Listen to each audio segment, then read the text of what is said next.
আমরা এই সেমিস্টারে যে কোর্সটা কন্ডাক্ট করব সেটা হচ্ছে কমিউনিকেশন 2, যেটার করসপন্ডিং কোর্স কোড হচ্ছে EEE 333।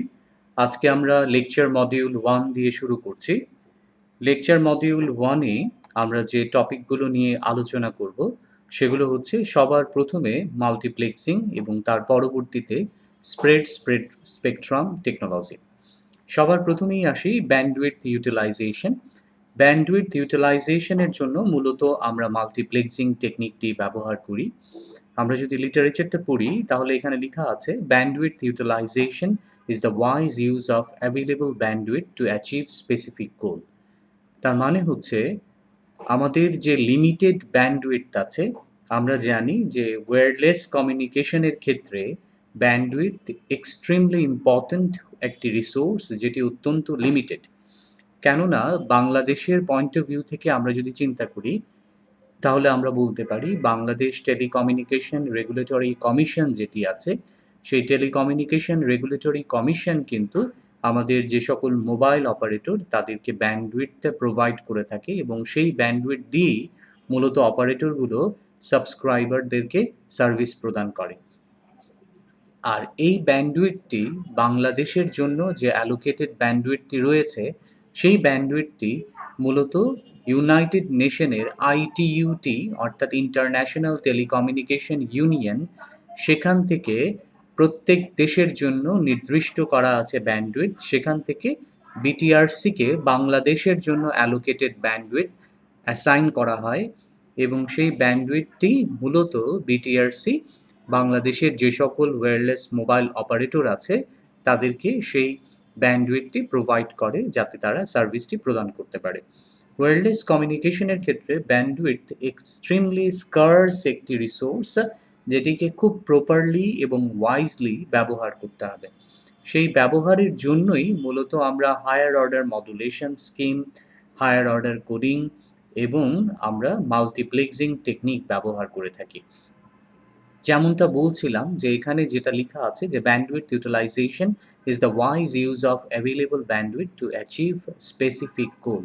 নির্দিষ্ট কিছু লক্ষ্য অর্জন করার জন্য আমাদের যে স্কার্স ব্যান্ডউইডথ, যে লিমিটেড ব্যান্ডউইডথ রয়েছে, সেই লিমিটেড ব্যান্ডউইডথের খুব বুদ্ধিমত্তার সাথে ব্যবহার করে আমাদের যে ব্যবহারযোগ্য যে ব্যান্ডউইডথ আছে সেই ব্যান্ডউইডথকে খুব এফিশিয়েন্সির সাথে ব্যবহার করার পদ্ধতিটিই হচ্ছে ব্যান্ডউইডথ ইউটিলাইজেশন।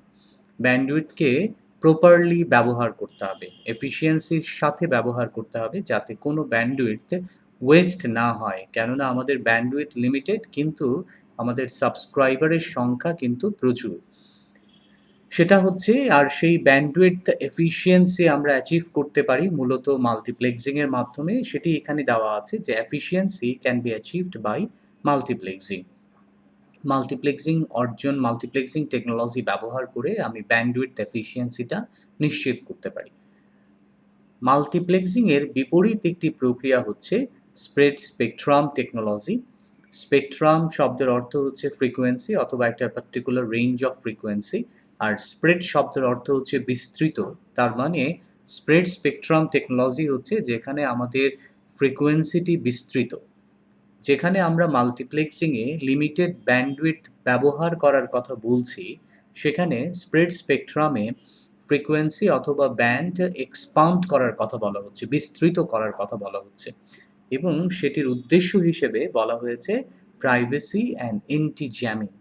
প্রাইভেসি আমরা সবাই জানি যে ইভসড্রপ অর্থাৎ আড়ি পাতা রোধ করার জন্য, আমাদের সিকিউরিটির জন্য এবং আমাদের কমিউনিকেশনগুলো যাতে সিকিউর থাকে, সেফ থাকে, সেই জন্য মূলত প্রাইভেসি এই ফিচারটি থাকে। ফিচারটি ব্যবহার করা হয় বিভিন্নভাবে। এনক্রিপশনের মাধ্যমে আমাদের ডেটাকে সিকিউর করা হয় এবং আমাদের ওয়্যারলেস কমিউনিকেশন আমরা যেটা করছি সেখানে ট্রান্সমিটার এবং রিসিভার, কলার পার্টি এবং কলড পার্টির মধ্যে যে কনভারসেশন হচ্ছে কিংবা যে টেক্সট মেসেজ এক্সচেঞ্জ হচ্ছে, আহ, সেটা নিশ্চিত করে হচ্ছে প্রাইভেসি।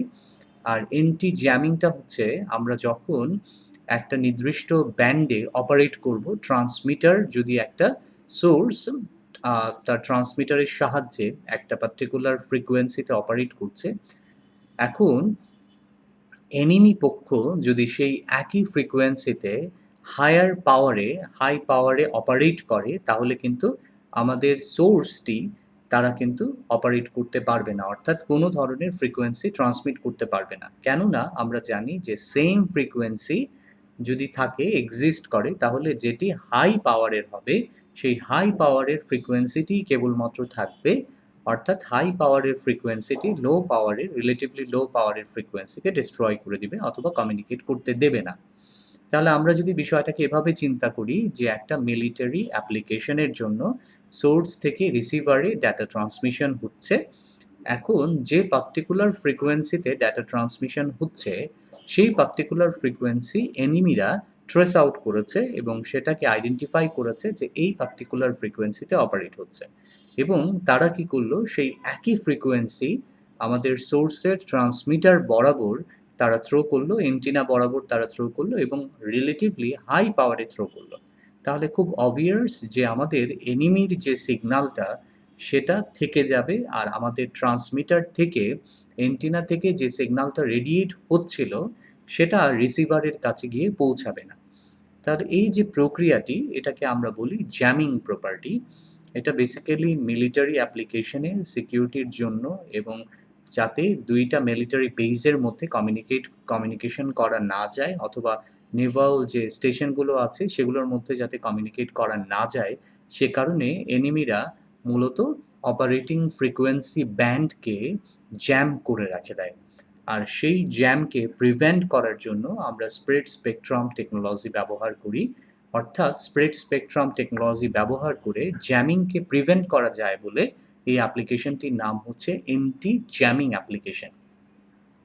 প্রাইভেসির কথা আমি বলেছি যে প্রাইভেসি মিলিটারি অ্যাপ্লিকেশনে, এমনকি আমাদের এই যে কাস্টমার লেভেলের, সাবস্ক্রাইবার লেভেলের যে অ্যাপ্লিকেশনগুলো আছে ওয়্যারলেস প্যান অথবা ওয়্যারলেস ল্যান অ্যাপ্লিকেশনে, সেসব জায়গায়ও মূলত আমরা এই স্প্রেড স্পেকট্রাম টেকনোলজিটি ব্যবহার করে থাকি।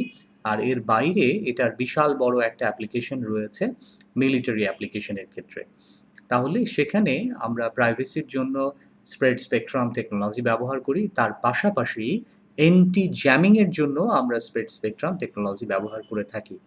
তাহলে যেটা করা হবে সেটা হচ্ছে, একটা নেভাল স্টেশন, একটা শিপ যদি আরেকটা শিপের সাথে, মিলিটারি শিপ যদি আরেকটা মিলিটারি শিপের সাথে কমিউনিকেট করতে চায়, তাহলে তারা যদি বড় স্পেকট্রাম, বড় একটা ব্যান্ড অফ ফ্রিকোয়েন্সি, বিশাল বড় একটা রেঞ্জে তারা যদি অপারেট করে, তাহলে এনিমির পক্ষে আসলে পসিবল হবে না যে কোন পার্টিকুলার সময়ে কোন ধরনের ফ্রিকোয়েন্সিতে অপারেট করা হচ্ছে সেই সময়টা এবং সেই ফ্রিকোয়েন্সিটা বের করা আসলে এনিমিদের পক্ষে সম্ভব হবে না। সেই কারণে স্পেকট্রামটাকে বড় করে দেওয়া হয়, যাতে এনিমিরা গেস করতে না পারে যে এখন কোন পার্টিকুলার কেরিয়ারে অপারেট করা হচ্ছে, কোন পার্টিকুলার কেরিয়ার দিয়ে সিগন্যালটাকে ট্রান্সমিট করা হচ্ছে। সে কারণে তারা সিগন্যালটাকে ইভসড্রপ করতে পারবে না, আড়ি পাততে পারবে না, অর্থাৎ সিগন্যালটাকে রিট্রিভ করতে পারবে না, পুনরুদ্ধার করতে পারবে না। এটা ছিল আমাদের মাল্টিপ্লেক্সিং এবং স্প্রেড স্পেকট্রামের ইন্ট্রোডাক্টরি আলোচনা। বাংলাদেশের পার্সপেক্টিভের কথা বলছিলাম যে বাংলাদেশে আমাদের যে ব্যান্ডউইথ, বাংলাদেশের জন্য যে ব্যান্ডউইথ বেঁধে দেওয়া হয়েছে, সেই ব্যান্ডউইথটি মূলত BTRC, Bangladesh telecommunication regulatory commission, তারা এটিকে নিয়ন্ত্রণ করে এবং তারা এই ব্যান্ডউইথটি অপারেটরদের মধ্যে অ্যাসাইন করে দেয়, অ্যালোকেট করে দেয়। এখন আমরা যদি বাংলাদেশের মোবাইল অপারেটরগুলোর দিকে তাকাই, যেমন গ্রামীণফোন, রবি, বাংলা লিংক এবং টেলিটক, তাহলে আমরা দেখতে পারবো যে কতটা লিমিটেড ব্যান্ডউইথের মাধ্যমে তারা আসলে কাস্টমারদেরকে সার্ভিস প্রদান করছে।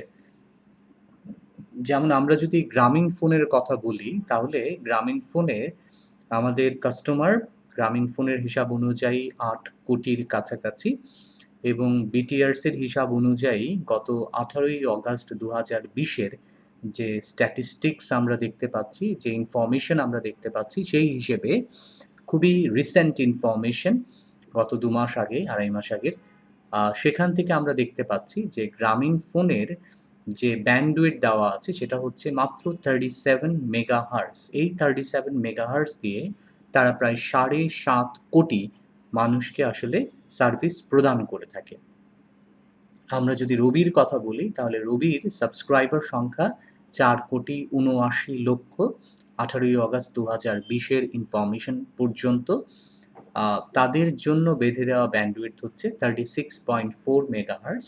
বাংলা লিংকের জন্য যাদের সাবস্ক্রাইবার সংখ্যা 3,40,00,000 তাদের জন্য বেঁধে দেওয়া ব্যান্ডউইডথ হচ্ছে 30.6 মেগাহার্টজ এবং টেলিটকের জন্য, যেটা হচ্ছে সরকারি প্রতিষ্ঠান টেলিটক সরকারি মোবাইল অপারেটর যেটি, তাদের জন্য তাদের সাবস্ক্রাইবার সংখ্যা মাত্র 45 লাখ হলেও তাদের ব্যান্ডউইডথ 25.2 মেগাহার্টজ। এই হচ্ছে সাবস্ক্রাইবার 4টা মোবাইল অপারেটর এবং সাবস্ক্রাইবার সংখ্যা। বাংলাদেশে বর্তমানে সাবস্ক্রাইবার সংখ্যা প্রায় 17 কোটির 16 কোটি 17 কোটির কাছাকাছি। তাহলে সেই হিসেবে আমাদের এখানে যে হিসেবটা আছে সেটা তুলনামূলকভাবে অনেক কম, কেননা অপারেটররা ক্লেম করে যে তাদের যে রেজিস্ট্রেশন করা সিমগুলো আছে সেটার সংখ্যা প্রায় 16 কোটি 16.5 কোটি কিংবা 17 কোটির কাছাকাছি। সেই হিসেবে সাবস্ক্রাইবারের সংখ্যা প্রচুর কিন্তু ব্যান্ডউইডথ খুবই লিমিটেড। আমরা চাইলেই যে কোনো সময় সাবস্ক্রাইবারের সংখ্যা বাড়লেও আমরা চাইলেও অপারেটররা কিন্তু তাদের ব্যান্ডউইডথ বাড়াতে পারবে না। এখন আমরা এই জিনিসগুলো পরবর্তীতে দেখব যে যে কোনো সার্ভিসের ক্ষেত্রে অথবা ডাটা কমিউনিকেশন কিংবা আমরা যখন ভয়েস কমিউনিকেশনের কথাও বলবো তখন কিন্তু ব্যান্ডউইডথটাই মূল বিষয়, কেননা ব্যান্ডউইডথ বাড়ালে কোয়ালিটি বাড়বে। ব্যান্ডউইডথ বাড়লে আমাদের সিগন্যালের যে কোয়ালিটি আছে, আমাদের সার্ভিসের যে কোয়ালিটি আছে, grade of service, quality of service, এই জিনিসগুলো কিন্তু বেড়ে যাবে। কিন্তু আমাদের সমস্যা হচ্ছে সাবস্ক্রাইবারের সংখ্যা প্রতিনিয়ত বাড়ছে কিন্তু ব্যান্ডউইডথের পরিমাণ কিন্তু বাড়ছে না। তার মানে এই লিমিটেড ব্যান্ডউইডথ দিয়ে মূলত সাবস্ক্রাইবারদেরকে এই ক্রমবর্ধমান সার্ভিস অর্থাৎ ক্রমবর্ধমান সাবস্ক্রাইবারদের সার্ভিস দিতে হচ্ছে। অপারেটরদেরকে এই ক্রমবর্ধমান সাবস্ক্রাইবারের সংখ্যাটাকে মিট আপ করতে হচ্ছে এই লিমিটেড ব্যান্ডউইডথ দিয়ে। তাহলে বুঝতেই পারছি আমরা আগের স্লাইডে যে ব্যান্ডউইডথ ইউটিলাইজেশনের কথা আমরা বলছিলাম, সেই ব্যান্ডউইডথ ইউটিলাইজেশন কতটা জরুরি। আমরা ওয়্যারলেস কমিউনিকেশনে আমাদের ব্যান্ডউইডথ এক্সট্রিমলি লিমিটেড এবং এক্সট্রিমলি স্কার্স একটা রিসোর্স, যে রিসোর্সকে খুবই বুদ্ধিমত্তার সাথে এবং আমাদের খুব হায়ার অর্ডার কিছু টেকনোলজির সাহায্যে, হাই টেকনোলজির সাহায্যে আমাদের এই ব্যান্ডউইডথটাকে ব্যবহার করতে হবে, যে টেকনোলজির একটি হচ্ছে মাল্টিপ্লেক্সিং টেকনিক। কেননা আমরা বলেছি যে মাল্টিপ্লেক্সিং ব্যান্ডউইডথ ইউটিলাইজেশনের one of the efficient process. তার উল্টোটা ছিল হচ্ছে স্প্রেড স্পেকট্রাম, যেটার পারপাস ছিল মূলত অল্প ব্যান্ডউইডথে বেশি পরিমাণ সাবস্ক্রাইবারকে জায়গা দেওয়া নয়, বরং তার পারপাস ছিল প্রাইভেসি এবং অ্যান্টি জ্যামিংটা করে দেওয়া, অর্থাৎ প্রাইভেসি নিশ্চিত করা এবং অ্যান্টি জ্যামিংটা নিশ্চিত করা, অর্থাৎ জ্যামিংটা প্রিভেন্ট করা। যাই হোক, আমরা চলে আসবো মাল্টিপ্লেক্সিং এর ডেফিনেশনে। মাল্টিপ্লেক্সিং এর যে ফর্মাল ডেফিনেশন এখানে দেওয়া আছে সেটা যদি আমরা দেখি তাহলে এখানে দেওয়া আছে multiplexing is the set of techniques, অর্থাৎ এখানে বেশ কিছু টেকনিককে কম্বাইন করা হয়েছে, অর্থাৎ set of techniques that allows the simultaneous transmission of multiple signal across a single data link। তাহলে এটুকুর মানে যদি আমরা বোঝার চেষ্টা করি তাহলে আমরা বলতে পারবো যে মাল্টিপ্লেক্সিং হচ্ছে কিছু টেকনিকের সমন্বয় অথবা সন্নিবেশ, যেটার মাধ্যমে আমরা অনেকগুলো সিগন্যালকে একটা মাত্র ডেটা লিঙ্কের মধ্য দিয়ে আমরা একই সাথে ট্রান্সমিট করতে পারি, সেটাই হচ্ছে multiplexing technique. As data and telecommunication use increases so does traffic. যতই আমাদের ডেটা ট্রান্সমিশন বাড়ছে, আমাদের সাবস্ক্রাইবার সংখ্যা বাড়ছে, তত ট্রাফিক বাড়ছে। ট্রাফিক বলতে এখানে আমরা আসলে বোঝাচ্ছি ভয়েস এবং ডেটার কথা, কেননা যত সাবস্ক্রাইবারের পরিমাণ বাড়বে তাদের কমিউনিকেশনের পরিমাণ বাড়বে, অর্থাৎ তাদের ভয়েস এবং ডেটার পরিমাণও কিন্তু বেড়ে যাবে। তাহলে এই ডেটা কমিউনিকেশন যত বাড়তে থাকছে তত কিন্তু আমাদের ট্রাফিক অর্থাৎ যেটা ভয়েস এবং ডেটা ছিল সেটার সংখ্যাও কিন্তু বাড়ছে। তার মানে ব্যান্ডউইডথের উপর কিন্তু প্রেশার পড়ছে। এখন এই ব্যান্ডউইডথের প্রেশারটা কমানোর জন্য অথবা সকল ইউজারকে আমরা যাতে এই সার্ভিসটা দিতে পারি সেটা সুনিশ্চিত করার জন্য আমরা মাল্টিপ্লেক্সিং টেকনোলজিটা ব্যবহার করব। এই সেকশনে আমরা ৩ ধরনের মাল্টিপ্লেক্সিং নিয়ে আলোচনা করব। Frequency division multiplexing, time division multiplexing এবং ওয়েভলেংথ ডিভিশন মাল্টিপ্লেক্সিং। সবার প্রথমে মাল্টিপ্লেক্সিং এর যে কনসেপ্টটা আমরা বোঝাবার চেষ্টা করেছি সেটি একটু বুঝবার চেষ্টা করি আমরা। সেখানে আমরা প্রিভিয়াস স্লাইডে যে ডেফিনেশনটা পড়েছি সেখানে বলা হয়েছে যে মাল্টিপ্লেক্সিং হচ্ছে কিছু টেকনোলজির সমন্বয় বা সন্নিবেশ যেটার মাধ্যমে আমরা অনেকগুলো সিগন্যালকে অথবা অনেকগুলো চ্যানেলকে অথবা অনেকগুলো ইনপুটকে আমরা একটি মাত্র সিঙ্গল ডেটা লিঙ্কের মাধ্যমে একটিমাত্র লিঙ্কের মাধ্যমে আমি ট্রান্সমিট করতে পারবো। তাহলে এখানেই আসলে এই ফিগারটির মাধ্যমে সেটিই দেখানো হয়েছে। এই ফিগারটির মাধ্যমে সেটিই দেখানো হয়েছে যে আমরা দেখতে পাচ্ছি আমাদের ইনপুটে n সংখ্যক ইনপুট লাইনস আছে, কিন্তু আমাদের এখানে লিঙ্ক কিন্তু মাত্র একটা। তাহলে আমাদের মাল্টিপ্লেক্সার অথবা মাক্স যেটা আমাদের ট্রান্সমিটিং এন্ডে থাকে মাক্স মাল্টিপ্লেক্সার আর আমাদের রিসিভিং এন্ডে থাকে ডিমাল্টিপ্লেক্সার। তাহলে মাল্টিপ্লেক্সারের কাজ হবে n সংখ্যক ইনপুট লাইনস থেকে আসা n সংখ্যক আমাদের যে চ্যানেল আছে n সংখ্যক চ্যানেল অথবা n সংখ্যক সিগন্যাল, সেই n সংখ্যক চ্যানেল অথবা n সংখ্যক সিগন্যালকে কম্বাইন করে একটি মাত্র লিঙ্কের মধ্য দিয়ে ট্রান্সমিট করা। আমাদের একটা ভুল ডেফিনেশন আমরা অনেক দিন ধরে জানি, যখন আমরা মাল্টিপ্লেক্সিং এর ডেফিনেশন বলি তখন আমরা বলি যে অনেকগুলো চ্যানেলকে একটি চ্যানেলে পরিণত করাই মাল্টিপ্লেক্সিং। এই ডেফিনেশনটা আসলে ভুল, কেননা চ্যানেল কিন্তু n সংখ্যকই থাকে। আমরা ইনপুটে যদি ৩টি চ্যানেল থাকে, যখন এটাকে আমি মাল্টিপ্লেক্সিং করি তাহলে আসলে ৩টি চ্যানেলই কিন্তু আমাদের লিঙ্কে থেকে যায়।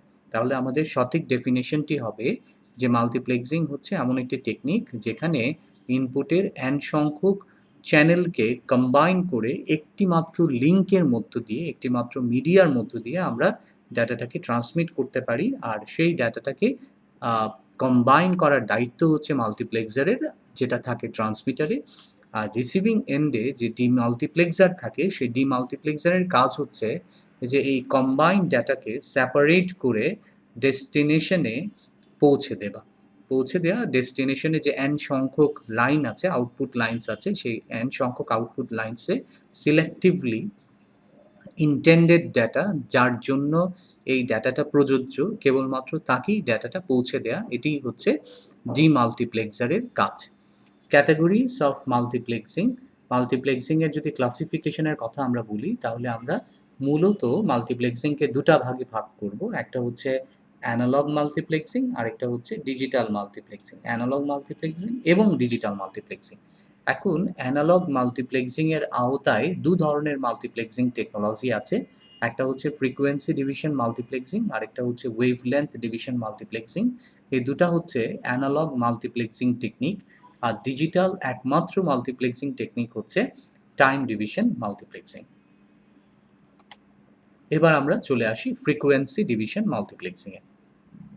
আমরা সবার প্রথমে আমরা এই ডেফিনেশনটা পড়ব, পড়ার পরে আমরা এই ফিগারে চলে যাব। সবার প্রথমে ডেফিনেশনে যেটা বলা আছে সেটা হচ্ছে FDM is an analog multiplexing technique that combines analog signals. খুব স্বাভাবিক, যেহেতু অ্যানালগ টেকনোলজির কথা বলা হচ্ছে তার মানে আমাদের ইনপুট লাইনস থেকে আসা যে ডাটাগুলো সেগুলো হচ্ছে অ্যানালগ নেচারের। তাহলে অ্যানালগ নেচারের সিগন্যালগুলোকে কম্বাইন করে একটি মাত্র লিঙ্কের মধ্য দিয়ে ট্রান্সমিট করার যে প্রক্রিয়া সেটি মূলত ফ্রিকোয়েন্সি ডিভিশন মাল্টিপ্লেক্সিং, যেখানে অনেকগুলো অ্যানালগ সিগন্যালকে কম্বাইন করা হচ্ছে। এখানে আমরা যদি এই ফিগারটা এবার দেখবার চেষ্টা করি তাহলে আমরা দেখতে পাচ্ছি যে এখানে ইনপুটে ৩টি সোর্স আছে। আমাদের ইনপুটে এখানে ৩টি সোর্স আছে। এই ৩টি সোর্স থেকে আসা অ্যানালগ সিগন্যালকে মূলত মাল্টিপ্লেক্সার কম্বাইন করে একটি লিঙ্ক অথবা একটি মিডিয়ার মধ্য দিয়ে ট্রান্সমিট করে।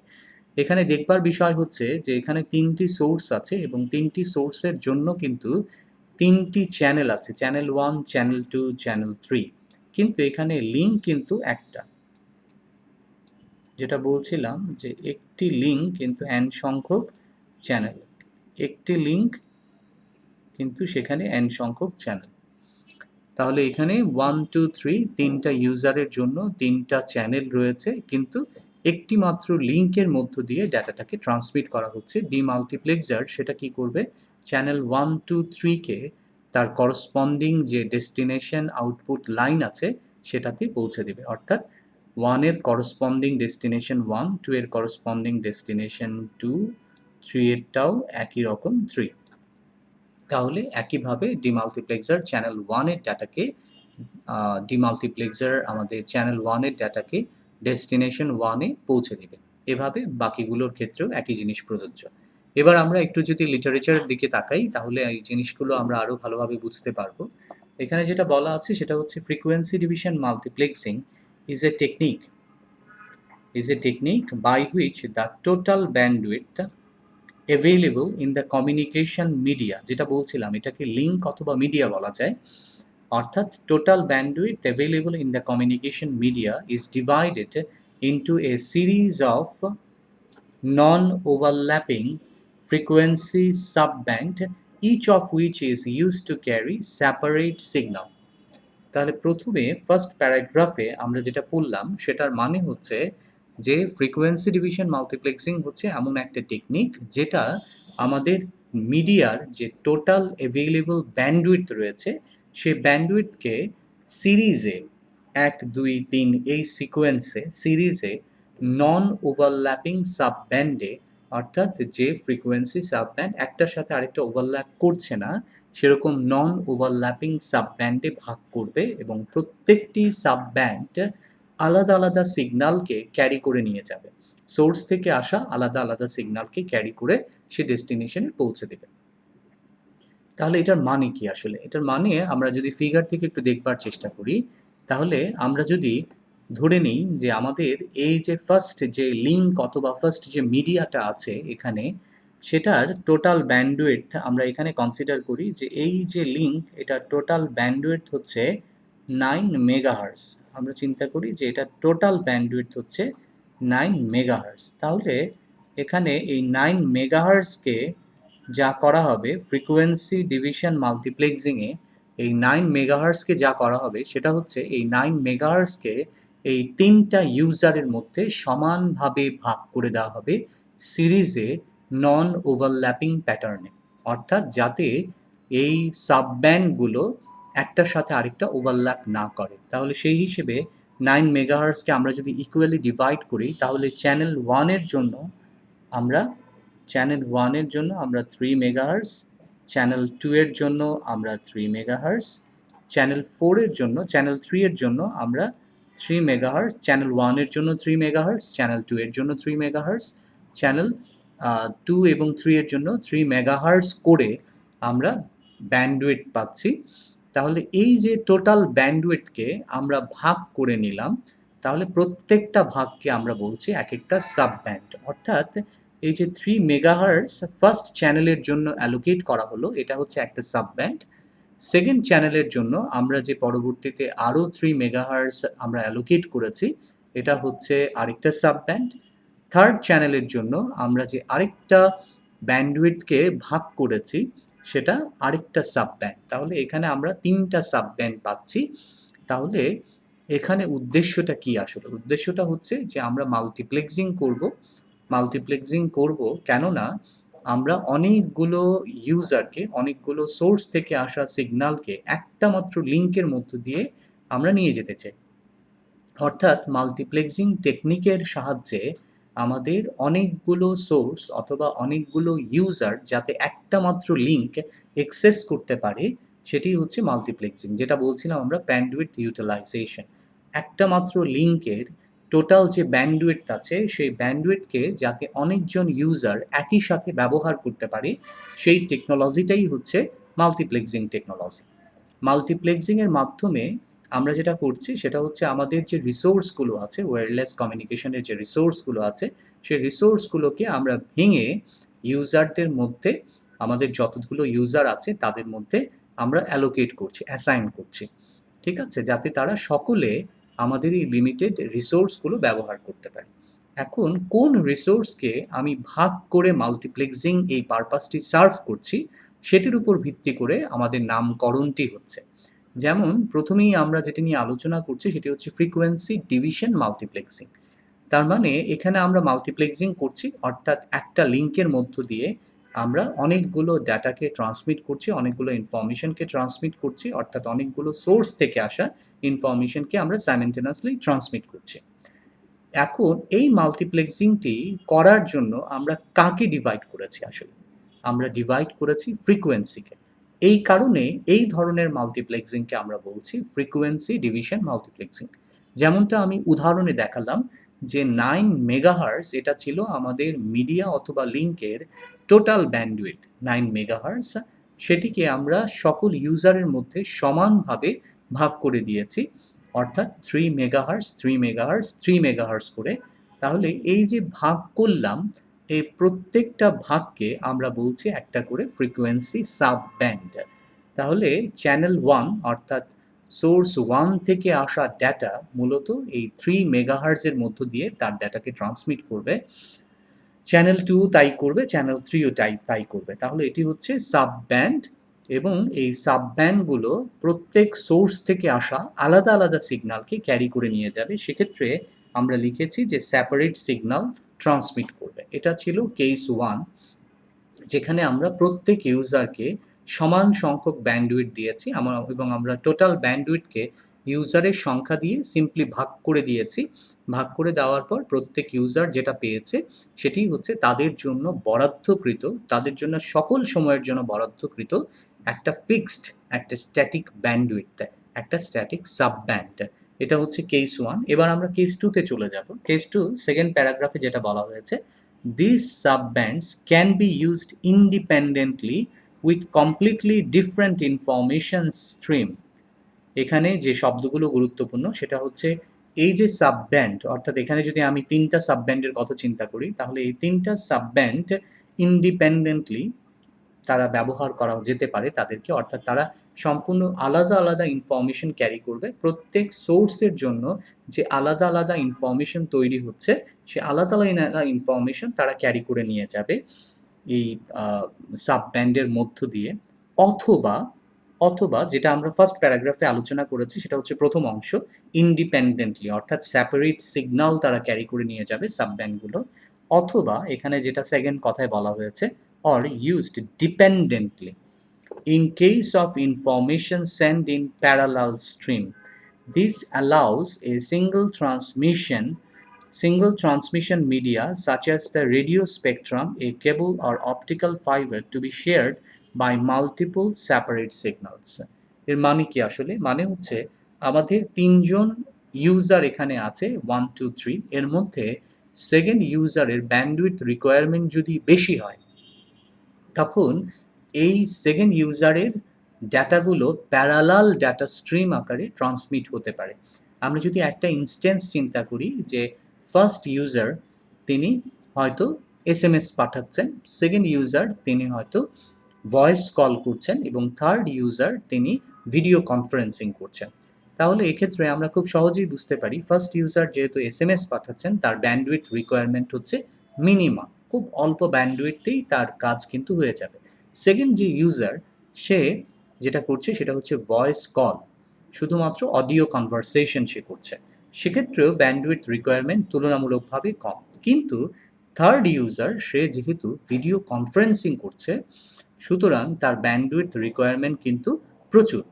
তাহলে এই ক্ষেত্রে আমরা যেটা করতে পারি সেটা হচ্ছে এভাবে প্রত্যেক ইউজারকে সমান সংখ্যক ব্যান্ডউইথ অ্যালোকেট না করে, এবং তাদের প্রয়োজন হোক বা না হোক তাদেরকে ব্যান্ডউইথ দিয়ে না দিয়ে যার রিকোয়ারমেন্ট বেশি তাকে বেশি পরিমাণ ব্যান্ডউইথ আমরা অ্যাসাইন করতে পারি। সেটাও একটা special case of frequency division multiplexing, যেখানে আমরা কি করব, যেখানে আমাদের এই সাবব্যান্ডগুলো ইন্ডিপেন্ডেন্টলি ব্যবহৃত না হয়ে ডিপেন্ডেন্টলি ব্যবহৃত হবে। ডিপেন্ডেন্টলি ব্যবহৃত হবে মানে এই সাবব্যান্ডগুলো হয়তো একটি পার্টিকুলার এই 3টি সাবব্যান্ড একটি পার্টিকুলার ইউজারের ডেটাই ট্রান্সমিট করছে। তাহলে এখানে ডেটা ট্রান্সমিট হবে প্যারালালি, অর্থাৎ যদি থার্ড ইউজারের কথা বলি তাহলে হয়তো এমন একটা সময়ে আমরা 3টা সাবব্যান্ডই থার্ড ইউজারকে অ্যাসাইন করলাম। তাহলে থার্ড ইউজারের ডেটা 3টা সাবব্যান্ড দিয়ে প্যারালালি ট্রান্সমিট হচ্ছে। তাহলে এখানে প্যারালাল স্ট্রিম আকারে 3 নাম্বার ইউজারের যে ভিডিও কনফারেন্সিং ডেটা আছে সেটা ট্রান্সমিট হচ্ছে প্যারালালি, এবং সেক্ষেত্রে একটা ডেটার সাথে আরেকটা ডেটা কিন্তু ডিপেন্ড করছে, একটা সাবব্যান্ড আরেকটা সাবব্যান্ডের উপরে ডিপেন্ড করছে। তাহলে এটা আমরা করতে পারি, অর্থাৎ 1 নাম্বার ইউজার এবং 2 নাম্বার ইউজারের ব্যান্ডউইথ রিকোয়ারমেন্ট যেহেতু কম, তাদেরকে কম ব্যান্ডউইথ দিয়ে আমরা 3 নাম্বার ইউজারকে বেশি পরিমাণে ব্যান্ডউইথ অ্যালোকেট করতে পারি। সেটা হচ্ছে একটা special case of frequency division multiplexing. আমরা মাল্টিপ্লেক্সিং এর প্রসেসটা একটু দেখবার চেষ্টা করি। মাল্টিপ্লেক্সিং এর যে ওয়ার্কিং প্রিন্সিপাল আছে সেখানে আমরা বলতে পারছি যে এফডিএম, ফ্রিকোয়েন্সি ডিভিশন মাল্টিপ্লেক্সিং, এটা হচ্ছে আমাদের 3টা সোর্স থেকে আসা 3টা বেস ব্যান্ড সিগন্যাল, 3টা সোর্স থেকে আসা 3টা বেস ব্যান্ড সিগন্যাল, অথবা আমরা মডুলেশনে যেটাকে ইনফরমেশন সিগন্যাল, মডুলেটিং সিগন্যাল নামে জানি, সেটাকে আমরা বলতে পারি যে 3টা সোর্স থেকে 3টা ইনফরমেশন সিগন্যাল অথবা মডুলেটিং সিগন্যাল তৈরি হচ্ছে। এখন এটাকে যদি আমি 5 কিলোমিটার, 10 কিলোমিটার কিংবা 50 কিলোমিটার দূরত্বে আমি যদি এটাকে ট্রান্সমিট করতে চাই, তাহলে কিন্তু বেস ব্যান্ড সিগন্যালকে আমি ট্রান্সমিট করতে পারবো না। কেননা বেস ব্যান্ড সিগন্যালের ফ্রিকোয়েন্সি রিলেটিভলি অনেক কম থাকে। তাহলে এই সিগন্যালকে শুধুমাত্র প্রসেসিং ছাড়া ট্রান্সমিট করা সম্ভব নয়। এটাকে যেটা করতে হবে সেটা হচ্ছে মডুলেশন। কেননা আমরা জানি যে মডুলেশন করার মাধ্যমে আমরা ক্যারিয়ার সিগন্যালের সাথে আমরা ইনফরমেশন সিগন্যালকে মার্জ করি, এবং মার্জ করার ফলে আমাদের যে ইনফরমেশন সিগন্যালটা সেটা কিন্তু আমাদের বেশি দূরত্ব যাওয়ার জন্য যে এনার্জি সেটা পায়, অর্থাৎ বুস্ট আপ হয়। তখন সে বেশি ডিস্টেন্স ট্রাভেল করতে পারে। তাহলে 1, 2, 3 এই 3টা বেস ব্যান্ড সিগন্যালকে আমরা যদি চিন্তা করি যে 3টাই হচ্ছে ভয়েস সিগন্যাল। 3 ধরনের পারসনের কাছ থেকে 3টা মানুষ আলাদা, আলাদা ভয়েস সিগন্যাল অথবা স্পিচ সিগন্যাল জেনারেট করেছে। এই স্পিচ সিগন্যালকে আমি একটা ডিস্টেন্সে একটা মাত্র লিঙ্কের মধ্য দিয়ে আমি ট্রান্সমিট করতে চাই। তার মানে একটা লিঙ্কে 3 জন ইউজার তারা অ্যাক্সেস করতে চাচ্ছে। তাহলে খুব স্বাভাবিকভাবেই এক্ষেত্রে মাল্টিপ্লেক্সিং ব্যবহার করতে হবে।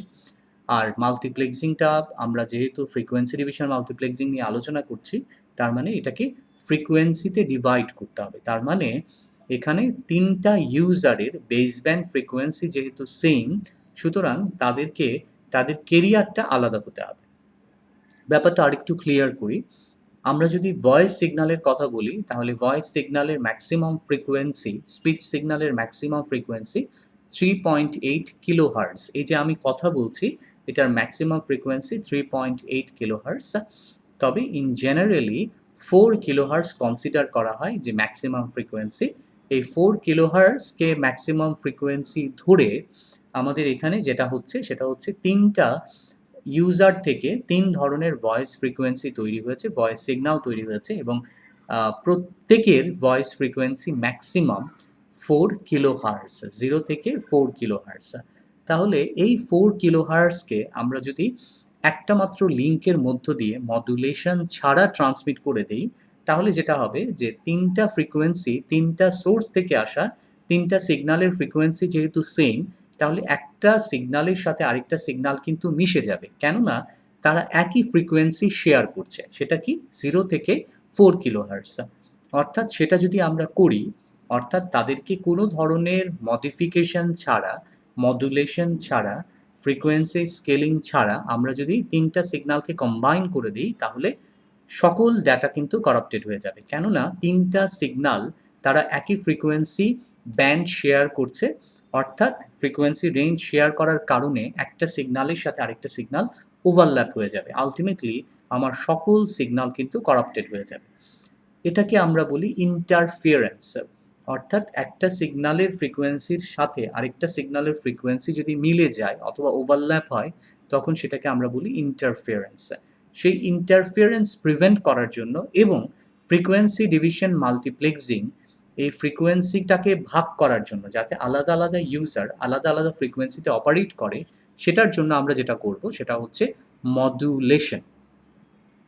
মডুলেশন করার আরেকটা উদ্দেশ্য আমি ইতিমধ্যে বলেছি যে আমরা যদি বেশি ডিস্টেন্সে একটা ডাটাকে ট্রান্সমিট করতে চাই, তাহলে এই 4 কিলোহার্টজের ডাটা সে কিন্তু অনেক বেশি ডিস্টেন্স ট্রাভেল করতে পারবে না।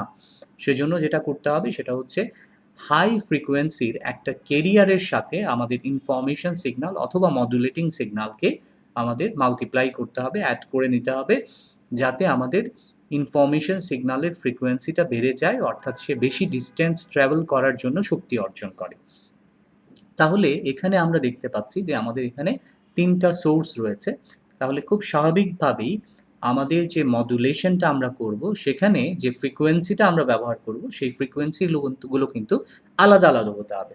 যদি আমরা এখানে হায়ার ফ্রিকোয়েন্সি ইউজ করলাম কিন্তু সেইম ক্যারিয়ার ইউজ করে ফেলি আমরা, তাহলে কিন্তু সেই আগের কথাটাই রয়ে গেল, আগের সমস্যাটাই রয়ে গেল, অর্থাৎ ইন্টারফারেন্সটাই কিন্তু আবার হবে। কেননা যদি ক্যারিয়ার সেম হয়, তাহলে মডুলেশনের পর যে সিগন্যালটা তৈরি হবে, মডুলেটেড সিগন্যাল, সেটার ফ্রিকোয়েন্সিও কিন্তু ৩টা মডুলেটেড সিগন্যালের জন্য সেম হবে, অর্থাৎ একটা ফ্রিকোয়েন্সির সাথে আরেকটা ফ্রিকোয়েন্সি ওভারল্যাপ হয়ে ইন্টারফিয়ারেন্স তৈরি হবে। তাহলে সেটা প্রিভেন্ট করার জন্য আমরা যেটা করব, সেটা হচ্ছে আমাদের ৩টা মডুলেটরে আমরা ৩ ধরনের ক্যারিয়ার ফ্রিকোয়েন্সি F1, F2 এবং F3 ব্যবহার করব। আমরা এখান থেকে দেখতে পাচ্ছি F1 এর ভ্যালু রিলেটিভলি কম, F2 এর ভ্যালু তার থেকে একটু বেশি, আর F3 এর ভ্যালু সবচেয়ে বেশি। তাহলে F1 দিয়ে আমরা ফার্স্ট যে সিগন্যাল, মডুলেটিং সিগন্যাল, তাকে মাল্টিপ্লাই করছি। মাল্টিপ্লাই করার পরে আলটিমেটলি এখানে আমি একটা সিগন্যাল পেলাম, যেটা হচ্ছে আমাদের double side band full career.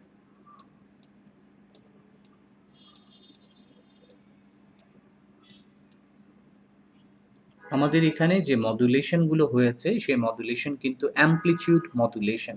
আমরা জানি যে অ্যামপ্লিটিউড মডুলেশনের ক্লাসিফিকেশনের মধ্যে একটা হচ্ছে double side band full career, একটা হচ্ছে double side band suppressed career, একটা হচ্ছে সিঙ্গল সাইড ব্যান্ড, আর একটা হচ্ছে ভেস্টিজিয়াল সাইড ব্যান্ড। তাহলে এখানে আমরা যে মডুলেশনটা করেছি, সেটা হচ্ছে double side band full career, যেখানে আমরা আমাদের ইনফরমেশন সিগন্যালের সাথে আমাদের এই ক্যারিয়ার সিগন্যালকে মাল্টিপ্লাই করেছি। এবং যেহেতু এটা অ্যামপ্লিটিউড মডুলেশন হয়েছে, তার মানে হচ্ছে আমাদের ক্যারিয়ারের অ্যামপ্লিটিউডটা ফিক্স ছিল, কিন্তু যখনই আমি মডুলেশন করলাম, অ্যামপ্লিটিউড মডুলেশন করলাম, তখন ক্যারিয়ারের অ্যামপ্লিটিউডটা ইনফরমেশন সিগন্যালের অ্যামপ্লিটিউডের উপর ভিত্তি করে ক্যারিয়ারের অ্যামপ্লিটিউড পরিবর্তন হয়েছে। সে কারণেই এটাকে আমরা বলি অ্যামপ্লিটিউড মডুলেশন। এবং সেক্ষেত্রে আমাদের যে ফ্রিকোয়েন্সি অথবা ফেজ আছে, সেটি কিন্তু কনস্ট্যান্ট আছে।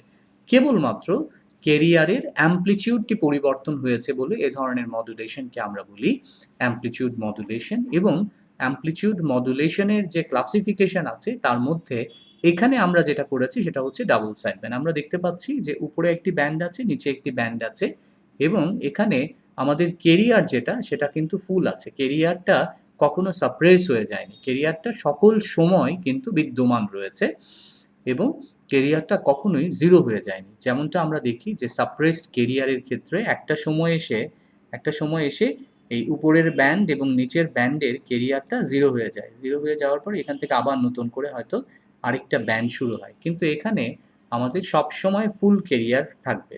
আমাদের এখানে সবসময় ফুল ক্যারিয়ার এখানে উপস্থিত থাকবে। সেই কারণেই এটাকে বলা হচ্ছে double side band full career. এখানে এই অ্যামপ্লিটিউড মডুলেশনের মাধ্যমে আমরা আসলে আরেকটা জিনিসও এনশিওর করেছি, সেটা হচ্ছে ফ্রিকোয়েন্সি ডিভিশন মাল্টিপ্লেক্সিং। সেটা কিভাবে? সেটা হচ্ছে আমাদের ফ্রিকোয়েন্সি ডিভিশন মাল্টিপ্লেক্সিং এর উদ্দেশ্য ছিল যে আলাদা আলাদা সোর্স যাতে আলাদা আলাদা সাব ব্যান্ড ব্যবহার করে। তাহলে এখানে আমরা তাই করেছি। যখন আমরা ক্যারিয়ার F1 দিয়ে এই সিগন্যালটাকে, ফার্স্ট সিগন্যালটাকে মডুলেট করলাম, তখন কিন্তু সে ক্যারিয়ার F1 সাব ব্যান্ডে ট্রান্সমিট করছে, ডাটা ট্রান্সমিট করছে। ক্যারিয়ার 2 দিয়ে যখন মাল্টিপ্লাই করলাম, মডুলেট করলাম আমার সেকেন্ড ইউজারকে, তখন কিন্তু সে ক্যারিয়ার 2 সাব ব্যান্ডে অপারেট করছে। ঠিক তেমনি থার্ড ইউজারের ক্ষেত্রেও একই জিনিস প্রযোজ্য। তার মানে এখানে আমরা আসলে অ্যামপ্লিটিউড মডুলেশনের মাধ্যমে 3টা ক্যারিয়ার দিয়ে আসলে আমরা ফ্রিকোয়েন্সি ডিভিশন মাল্টিপ্লেক্সিং করেছি। পরবর্তীতে এই যে 3টা modulated signal, double side band full carrier, 3টা মডুলেটেড সিগন্যাল, এই 3টা মডুলেটেড সিগন্যালকে আমরা ফ্রিকোয়েন্সি ডিভিশন মাল্টিপ্লেক্সিং এর মাধ্যমে আমরা কম্বাইন করে দিয়েছি। কম্বাইন করে আলটিমেটলি এই সিগন্যাল থেকে আমরা ট্রান্সমিট করেছি আমাদের চ্যানেল অথবা মিডিয়া অথবা লিঙ্কের মধ্য দিয়ে। এবং সেখানে আমরা দেখতে পাচ্ছি যে 3টা সিগন্যাল একসাথে এখানে কিন্তু আছে, কম্পোজিট সিগন্যাল আকারে, অর্থাৎ এই কম্পোজিট সিগন্যালে আমাদের ৩টা ডাবল সাইডব্যান্ড ফুল ক্যারিয়ার ডেটাকে কম্বাইন করা হয়েছে, সেটিই মূলত কম্পোজিট সিগন্যাল, এবং কম্বাইন করে এটিকে আলটিমেটলি মিডিয়া অথবা লিঙ্কের মধ্য দিয়ে ট্রান্সমিট করা হয়েছে। ট্রান্সমিট করার পরে সেটি সোর্স থেকে চ্যানেল হয়ে আলটিমেটলি ডেস্টিনেশনে অথবা রিসিভারে এসে পৌঁছালো।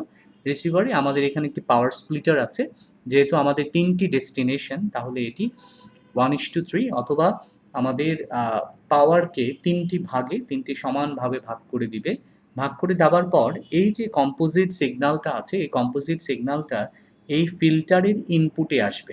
৩টা ফিল্টার, ৩টা ডেস্টিনেশনের জন্য যে ৩টা ফিল্টার আছে, সেই ৩টা ফিল্টারে আমাদের এই স্প্লিটেড পাওয়ারটা, কম্পোজিট সিগন্যালটা আমাদের এই ৩টা ফিল্টারের ইনপুটে আসবে।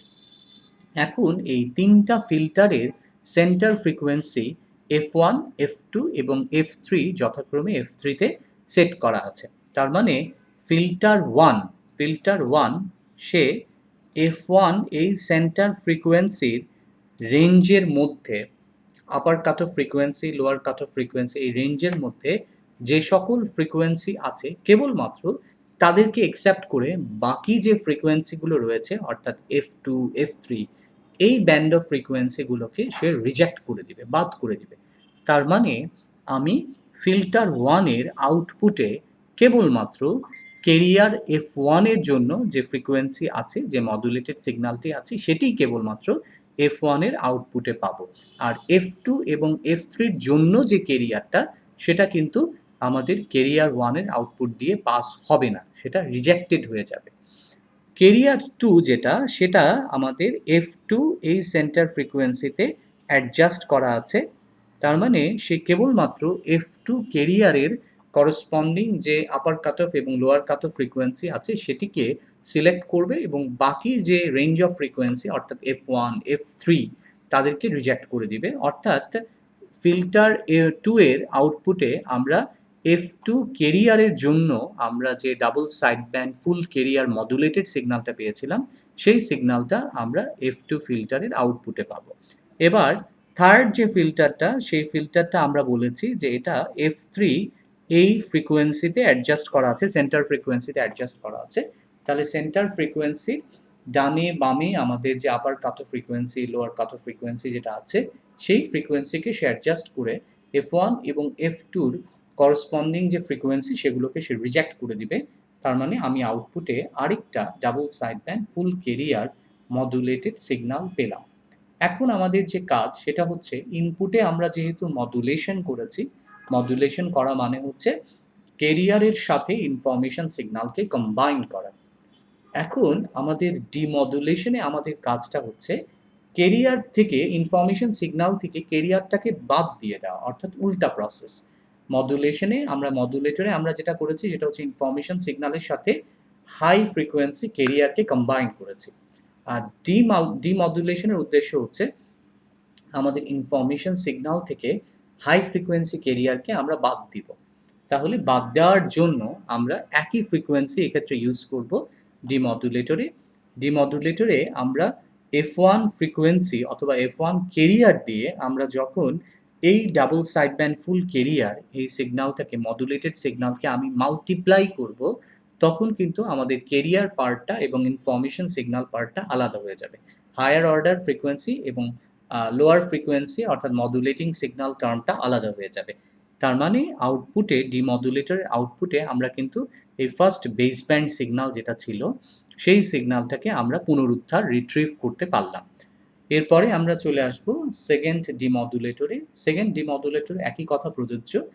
আমরা মডুলেটরে ট্রান্সমিটিং এন্ডে, মডুলেটরে আমরা যে ক্যারিয়ার ফ্রিকোয়েন্সি দিয়ে আমরা ইনফরমেশন সিগন্যালকে মডুলেট করেছিলাম, সেই একই ক্যারিয়ার ফ্রিকোয়েন্সি দিয়ে আমাদের ডাবল সাইডব্যান্ড ফুল ক্যারিয়ার মডুলেটেড সিগন্যালকে আমরা যখন মাল্টিপ্লাই করব, তখন আমাদের হায়ার ফ্রিকোয়েন্সি এবং ইনফরমেশন সিগন্যালটা আলাদা হয়ে যাবে। ক্যারিয়ার এবং ইনফরমেশন সিগন্যাল সেপারেট হয়ে যাবে এবং রেজাল্টেন্ট হিসেবে মডুলেটরের আউটপুটে আমরা এই বেস ব্যান্ড সিগন্যাল রিট্রিভ করতে পারবো, পুনরুদ্ধার করতে পারবো। একই কথা প্রযোজ্য হচ্ছে থার্ড ডিমডুলেটরের ক্ষেত্রে। আলটিমেটলি আমরা 3টা সিগন্যালকে ডেস্টিনেশনে পুনরুদ্ধার করতে পারলাম, রিট্রিভ করতে পারলাম। এটি হচ্ছে ফ্রিকোয়েন্সি ডিভিশন মাল্টিপ্লেক্সিং এর পদ্ধতি, যেখানে আমরা মূলত ডাবল সাইডব্যান্ড ফুল ক্যারিয়ারটি করেছি। মডুলেশন এক্ষেত্রে একটি খুব বড় ভূমিকা পালন করেছে। আমরা আসলে এখানে শুধুমাত্র অ্যামপ্লিটিউড মডুলেশন না করে আমরা অন্য মডুলেশন স্কিমও এক্ষেত্রে ব্যবহার করতে পারতাম, কিন্তু আমাদের আসল কাজ যেটা ফ্রিকোয়েন্সি ডিভিশন মাল্টিপ্লেক্সিং, সেটার কাজ হচ্ছে যে এই যে মডুলেটেড সিগন্যালটা আলাদা আলাদা সাব ব্যান্ডে থাকা মডুলেটেড সিগন্যাল, সেটাকে কম্বাইন করে আমাদের একটা লিঙ্ক অথবা একটা মিডিয়ার মধ্য দিয়ে ট্রান্সমিট করা, সেটাই হচ্ছে আমাদের উদ্দেশ্য। মডুলেশনটি এক্ষেত্রে খুব বড় একটি ভূমিকা পালন করছে। আমরা এখানে যে মডুলেশন নিয়ে আলোচনা করেছি সেটি হচ্ছে অ্যামপ্লিটিউড মডুলেশন। ইন জেনারেল আমরা যদি মডুলেশনের কথা বলি, তাহলে এটাকে আমরা একটা অ্যানালজি দিয়ে খুব সহজে প্রকাশ করতে পারি, যেটি হচ্ছে যে আমি একজন হিউম্যান হয়ে আমার ক্যাপাসিটি কিন্তু লিমিটেড। যেমন আমি এখানে চাইলেই আমি এখান থেকে মিরপুর থেকে হেঁটে আমি কিন্তু মতিঝিল চলে যেতে পারবো না। তাহলে আমি নিজেকে কনসিডার করতে পারি একটা ইনফরমেশন সিগনাল, মডুলেটিং সিগনাল অথবা বেস ব্যান্ড সিগনাল হিসেবে। এখন আমার ক্ষমতা লিমিটেড, অর্থাৎ আমি বেশি ডিস্টেন্স ট্রাভেল করতে পারবো না পায়ে হেঁটে, অর্থাৎ আমার নিজস্ব ক্ষমতা নিয়ে, আমার নিজস্ব ফ্রিকোয়েন্সিতে। এখন আমাদের কি করতে হবে? এখন আমাদের মডুলেশন ইউজ করতে হবে। সেই মডুলেশনের উদ্দেশ্য কি? মডুলেশনের উদ্দেশ্য হচ্ছে যার ক্ষমতা বেশি এমন একটি ক্যারিয়ারের সাথে আমাদের বেস ব্যান্ড অথবা ইনফরমেশন সিগন্যালকে কম্বাইন করে দেওয়া। তাহলে বিষয়টাকে এভাবে আমরা বলতে পারি যে মতিঝিলগামী কোনো বাসে যদি আমি উঠে বসি, তাহলে সেই বাসটা হবে ক্যারিয়ার আর আমি হচ্ছি ইনফরমেশন সিগন্যাল অথবা মডুলেটিং সিগন্যাল, যার ক্ষমতা লিমিটেড। কিন্তু বাসটা হচ্ছে ক্যারিয়ার, তার ফ্রিকোয়েন্সি বেশি বলে তার ক্ষমতা বেশি, অর্থাৎ সে বেশি ডিস্টেন্স ট্রাভেল করতে পারে। তাহলে সে যখন ডেস্টিনেশনে অর্থাৎ মতিঝিলে গিয়ে পৌঁছালো, তখন কিন্তু আলটিমেটলি আমি মডুলেটেড সিগন্যাল হিসেবে ছিলাম, অর্থাৎ সেখানে ইনফরমেশন সিগন্যাল আমি এবং ক্যারিয়ার বাসটি এক জায়গায় কম্বাইন আকারে ছিলাম। কিন্তু যখনই আমি আমার ডেস্টিনেশনে পৌঁছে গেলাম, অর্থাৎ মতিঝিলে পৌঁছে গেলাম, তখন আমাদের কাজ হবে যে নেমে পড়া। মতিঝিলে আমি আমার গন্তব্যে পৌঁছে গেছি, এখন আমি বাস থেকে নেমে পড়লাম। তাহলে এই কাজটাই আসলে ডিমডুলেশন, অর্থাৎ ইনফরমেশন সিগন্যাল অর্থাৎ আমাকে ক্যারিয়ার সিগন্যাল অর্থাৎ বাস থেকে আলাদা করে দেওয়া। আমি আমার ডেস্টিনেশনে পৌঁছে গেছি, ইনফরমেশন সিগন্যালকে এবার বেসব্যান্ড ইনফরমেশন সিগন্যালকে এবার ক্যারিয়ার সিগন্যাল থেকে সেপারেট করে দেওয়া হলো। মডুলেশনটা হলো হচ্ছে মিরপুরে, আর ডিমডুলেশনটা হলো মতিঝিলে। এটাকে আমরা অ্যানালজি দিয়ে এভাবে প্রকাশ করতে পারি। এবার যদি আমরা একটি এখানে ওয়ার্কিং প্রিন্সিপাল লেখা আছে, অর্থাৎ আমি মুখে যা এক্সপ্লেইন করেছি সেটাই এখানে লিখে দেওয়া আছে। এবার যদি আমরা এই ফ্রিকোয়েন্সি ডিভিশন মাল্টিপ্লেক্সিং এর এই অ্যানিমেশনটা দেখি, তাহলে আমরা বেশ ভালো একটা ধারণা পাবো। আমরা এখান থেকে দেখতে পাচ্ছি যে এখানে দুটা ইউজার আছে এবং দুটা ইউজারই মূলত আমাদের ল্যান্ডফোন থেকে ভয়েস সিগন্যাল জেনারেট করছে। এই ভয়েস সিগন্যালটি আমরা দেখতে পাচ্ছি এটি হচ্ছে বেস ব্যান্ড সিগন্যাল, একটি হচ্ছে ব্লু এবং এটি হচ্ছে রেড। এবং ব্লু সিগন্যালকে একটি ক্যারিয়ার C1 দিয়ে মাল্টিপ্লাই করা হচ্ছে এবং রেড সিগন্যালকে আরও একটি ক্যারিয়ার CF2 দিয়ে অথবা C2 দিয়ে মাল্টিপ্লাই করা হচ্ছে। করার পরে যে মডুলেটেড সিগন্যালটি তৈরি হলো অথবা ডাবল সাইডব্যান্ড ফুল ক্যারিয়ার সিগন্যালটি তৈরি হলো, সেটিকে ফ্রিকোয়েন্সি ডিভিশন মাল্টিপ্লেক্সিং এর মাধ্যমে আসলে কম্বাইন করে দেওয়া হলো। কম্বাইন করার পরে এখানে আমরা দেখতে পাচ্ছি যে একটা কম্পোজিট সিগন্যাল আছে, অর্থাৎ এই দুটা সিগন্যালের কম্বিনেশন যেটা, অর্থাৎ দুটা মডুলেটেড সিগন্যালের যে কম্বিনেশন, সেটা আমরা এখানে চ্যানেলে দেখতে পাচ্ছি। তারপর এটি হচ্ছে আমাদের ডিমডুলেশন, আমাদের ডিমাল্টিপ্লেক্সার। তাহলে ডিমাল্টিপ্লেক্সার মূলত যেটা করবে সেটি হচ্ছে এই দুইটা সিগন্যালকে একসাথে নিবেশে নিয়ে এটাকে স্প্লিট করে আলটিমেটলি এই আমাদের এই আমাদের যে ফিল্টার আছে সেটিতে দিয়ে দিবে, আমাদের ডিমডুলেটরে দিয়ে দিবে। ডিমডুলেটরে আমরা দেখেছি যে একই ধরনের ফ্রিকোয়েন্সি ব্যবহার করা হয়। তাহলে ফার্স্ট সোর্সের ক্ষেত্রে আমরা যে ক্যারিয়ার ব্যবহার করেছি সেই একই ক্যারিয়ার আমরা এখানেও ব্যবহার করছি।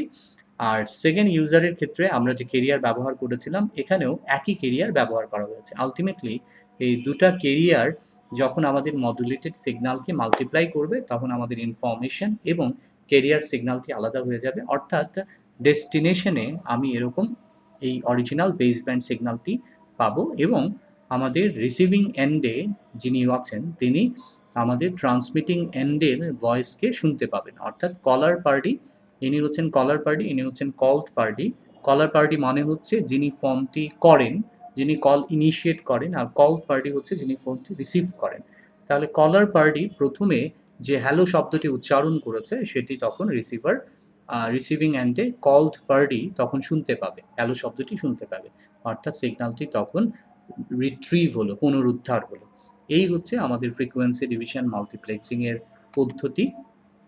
ফ্রিকোয়েন্সি ডিভিশন মাল্টিপ্লেক্সিং এর আমরা একটি ম্যাথমেটিক্যাল প্রবলেম এখানে করব। এখানে যেটা বলা আছে, প্রবলেম 1 এ যেটা বলা আছে সেটা হচ্ছে assume that a voice channel occupies a bandwidth of 4 kilohertz। আমাদের একটি ভয়েস চ্যানেল আছে যেটির ব্যান্ডউইথ হচ্ছে 4 kilohertz. We need to combine 3 voice channels into a link with a bandwidth of 12 kilohertz from 20 to 30 kilohertz.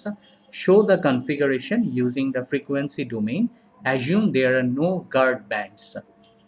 এখানে যে ইনফরমেশনগুলো আছে সেই ইনফরমেশনগুলো নিয়ে আমরা যদি প্রথমে গিভেন ইনফরমেশনগুলো দেখি, তাহলে প্রথম কথা হচ্ছে এখানে 3টা ভয়েস চ্যানেলের কথা বলা হচ্ছে।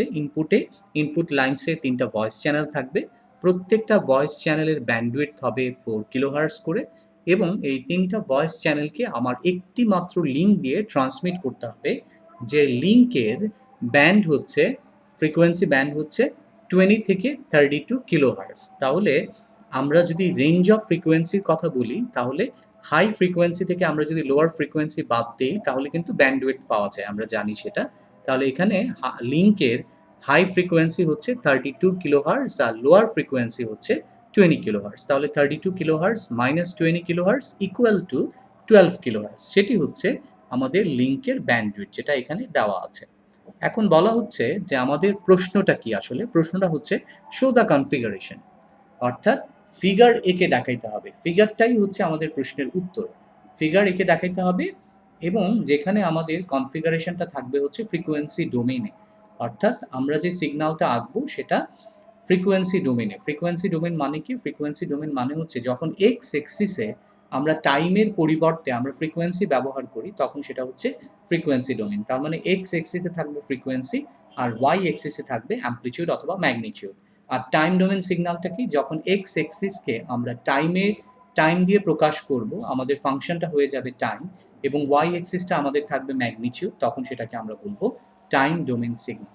এবং এখানে আরেকটা গুরুত্বপূর্ণ প্রশ্ন আছে, প্রশ্নের গিভেন ইনফরমেশন আছে, সেটা হচ্ছে এখানে কোনো গার্ড ব্যান্ড আমরা ব্যবহার করব না। গার্ড ব্যান্ড মানে হচ্ছে একটা সাবব্যান্ড আরেকটা সাবব্যান্ড, দুইটা সাবব্যান্ডের মাঝখানে আমরা যদি একটা গ্যাপ রাখি, ফ্রিকোয়েন্সি গ্যাপ রাখি, তখন সেটাকে আমরা বলি গার্ড ব্যান্ড। আমরা এবার সলিউশনে চলে যাব। আমরা এখানে দেখতে পাচ্ছি 3টা ভয়েস চ্যানেলকে রিপ্রেজেন্ট করা হচ্ছে 3টা ল্যান্ডফোন দিয়ে, অর্থাৎ 3টা ল্যান্ডফোনে 3জন ব্যক্তি কথা বলছেন, প্রত্যেকেই ভয়েস সিগন্যাল তৈরি করছেন। আমরা জানি ভয়েস সিগন্যালের ম্যাক্সিমাম ফ্রিকোয়েন্সি হচ্ছে 4 কিলোহার্টজ, মিনিমাম ফ্রিকোয়েন্সি হচ্ছে 0 কিলোহার্টজ। তাহলে 3টা ইউজার মূলত এখানে 0 থেকে 4 কিলোহার্টজের 3টা সিগন্যাল তৈরি করছে। এখন এটাকে যদি আমি মডুলেশন ছাড়া ট্রান্সমিট করে দিই, তাহলে যেহেতু তারা একই ফ্রিকোয়েন্সি শেয়ার করছে, একই ফ্রিকোয়েন্সি রেঞ্জ শেয়ার করছে, তাহলে কিন্তু তাদের মধ্যে ইন্টারফিয়ারেন্স হয়ে যাবে। একটা সিগন্যালের সাথে আরেকটা সিগন্যাল এভাবে ওভারল্যাপ হয়ে যাবে, আলটিমেটলি সকল সিগন্যাল করাপ্টেড হয়ে যাবে, কোনো সিগন্যালই আমি রিট্রিভ করতে পারবো না। সেক্ষেত্রে আমাদের দায়িত্ব হবে মডুলেশন করা, যেটা আমরা একটু আগে এফডিএম এর একটা ওয়ার্কিং প্রিন্সিপালে দেখে এসেছি, যে এক্ষেত্রে আমরা কি করব। এক্ষেত্রে আমরা ফার্স্ট মডুলেটরে আমরা F1 ক্যারিয়ার ফ্রিকোয়েন্সি দিয়ে আমরা প্রথম ইনফরমেশন সিগন্যালকে মডুলেট করব। মডুলেটর 2তে আমরা F2 এই ক্যারিয়ার ফ্রিকোয়েন্সি দিয়ে মডুলেট করব। মডুলেটর 3তে আমরা আলাদা একটা ফ্রিকোয়েন্সি F3 নিব। এই F1, F2, F3 এমনভাবে সিলেক্ট করতে হবে, এমনভাবে নিতে হবে, বাছাই করতে হবে, যাতে সেটা আমাদের এই বেঁধে দেওয়া যে 12 কিলোহার্টজ আমাদের যে রেঞ্জ আছে, ব্যান্ডউইথ, লিঙ্কের যে ব্যান্ডউইথ আছে এবং লিঙ্কের যে রেঞ্জ আছে, ফ্রিকোয়েন্সি রেঞ্জ আছে, সেটার সাথে যাতে কমপ্লাই করে। যেমন এখানে আমরা দেখতে পাচ্ছি 20 থেকে 32 কিলোহার্টজ। তাহলে আমাদের মডুলেটরে ক্যারিয়ারকেও এমনভাবে সিলেক্ট করতে হবে যাতে তারা 20 থেকে 32 কিলোহার্টজের মধ্যেই থাকে। কেননা এর বাইরে যদি হয়ে যায়, এর থেকে বেশি যদি হয়ে যায়, তাহলে কিংবা কম যদি হয়ে যায়, তাহলে কিন্তু ডেটা ট্রান্সমিশন হবে না। আচ্ছা, যাই হোক, যেক্ষেত্রে আমরা কি করেছি, এক্ষেত্রে ক্যারিয়ার ফ্রিকোয়েন্সি F1 আমরা ব্যবহার করেছি 20 কিলোহার্টজের একটা 20 কিলোহার্টজের আমরা একটা ক্যারিয়ার ব্যবহার করেছি 20 কিলোহার্টজ 20 কিলোহার্টজ। তাহলে 20 কিলোহার্টজের সাথে 0 অ্যাড হলে 20 কিলোহার্টজই থাকছে। 20 কিলোহার্টজের সাথে 4 কিলোহার্টজ অ্যাড হলে 24 কিলোহার্টজ থাকছে। তাহলে এটা হচ্ছে আমাদের ফার্স্ট মডুলেটেড সিগন্যাল, যে মডুলেটেড সিগন্যালের ব্যান্ড হচ্ছে 20 থেকে 24 কিলোহার্টজ। এবার আমরা চলে যাব মডুলেটর 2 তে। এখানে আমরা ডিফারেন্ট একটা ক্যারিয়ার ব্যবহার করব, F2 ক্যারিয়ার ব্যবহার করব, যেটার ফ্রিকোয়েন্সি হচ্ছে 24 কিলোহার্টজ 24 কিলোহার্টজ। তাহলে 24 কিলোহার্টজের সাথে 0 অ্যাড করলে 24ই থাকছে। 24 এই ক্যারিয়ারের সাথে ইনফরমেশন সিগন্যালের 4 কিলোহার্টজ অ্যাড করলে আমাদের 28 কিলোহার্টজ হয়ে যাচ্ছে। তাহলে এখানে আমরা 24 থেকে 28 কিলোহার্টজের একটা সাব ব্যান্ড পাচ্ছি। তাহলে এটা দিয়ে আমরা সেকেন্ড ইনফরমেশনকে ট্রান্সমিট করব। থার্ড মডুলেটরে ক্যারিয়ার ফ্রিকোয়েন্সি F3 হিসেবে আমরা 28 কিলোহার্টজ এটাকে আমরা ব্যবহার করছি ক্যারিয়ার হিসেবে, এবং এই 28 কিলোহার্টজের সাথে আমাদের যে ইনফরমেশন সিগন্যাল যেটা 0 থেকে 4 কিলোহার্টজ সেটাকে আমরা ব্যবহার করছি। তাহলে 28 এর সাথে যখন 0 অ্যাড করছি তাহলে আলটিমেটলি 28 কিলোহার্টজই থেকে গেল, আর 28 এর সাথে যখন 4 অ্যাড করছি তখন আমরা 32 কিলোহার্টজ পেলাম। তাহলে আমাদের রেজাল্টেন্ট যেটা সেটা হচ্ছে মডুলেটেড সিগন্যাল, সেটার ব্যান্ড হচ্ছে 28 থেকে 32 কিলোহার্টজ। এটা হচ্ছে আমাদের থার্ড সাব ব্যান্ড। তাহলে আমরা 1 number sub band, 2 number sub band, 3 number sub band, 3টা সাব ব্যান্ড আমরা এক্ষেত্রে পেলাম। এখন এই 3টা সাব ব্যান্ডকে আমরা ফ্রিকোয়েন্সি ডিভিশন মাল্টিপ্লেক্সিং এর মাধ্যমে আমাদের কাজ হবে এই 3টা সাব ব্যান্ডকে কম্বাইন করে দিয়ে একটা লিঙ্ক অথবা একটা মিডিয়ার মধ্য দিয়ে ট্রান্সমিট করা। তাহলে এই লিঙ্ক অথবা মিডিয়ার মধ্য দিয়ে আমরা ট্রান্সমিট করছি। তাহলে দেখলাম আমরা 20 থেকে 24 এখানে আছে যেটা ব্লু, 24 থেকে 28 এই সাব ব্যান্ডটাও এখানে আছে যেটা পিঙ্ক অথবা পিঙ্ক ইনফ্যাক্ট। 28 থেকে 32 এখানে গ্রিন একটা সাব ব্যান্ড দেখাচ্ছে। তাহলে 3টা সাব ব্যান্ড আমরা এক্ষেত্রে ইউজ করেছি নন ওভারল্যাপিং সাব ব্যান্ড, এবং এদের মাঝখানে আমরা কোনো গার্ড ব্যান্ড ইউজ করিনি যেমনটা আমাদের কোয়েশ্চেনে দেওয়া ছিল। এখন এই সাব ব্যান্ডকে আমরা এই 3টা সাব ব্যান্ডকে একটা লিঙ্কের মধ্য দিয়ে আমরা ট্রান্সমিট করছি, করে আলটিমেটলি সেটা আমরা ডেস্টিনেশনে আমরা পাঠিয়ে দিলাম, আমরা রিসিভারে পাঠিয়ে দিলাম। এই রিসিভারে 20 থেকে 32 কিলোহার্টজের এই যে কম্পোজিট সিগন্যালটা সেটা আলটিমেটলি পাওয়ার স্প্লিটারে গেল। পাওয়ার স্প্লিটারটা এটাকে 3টা ভাগে ভাগ করে দিচ্ছে।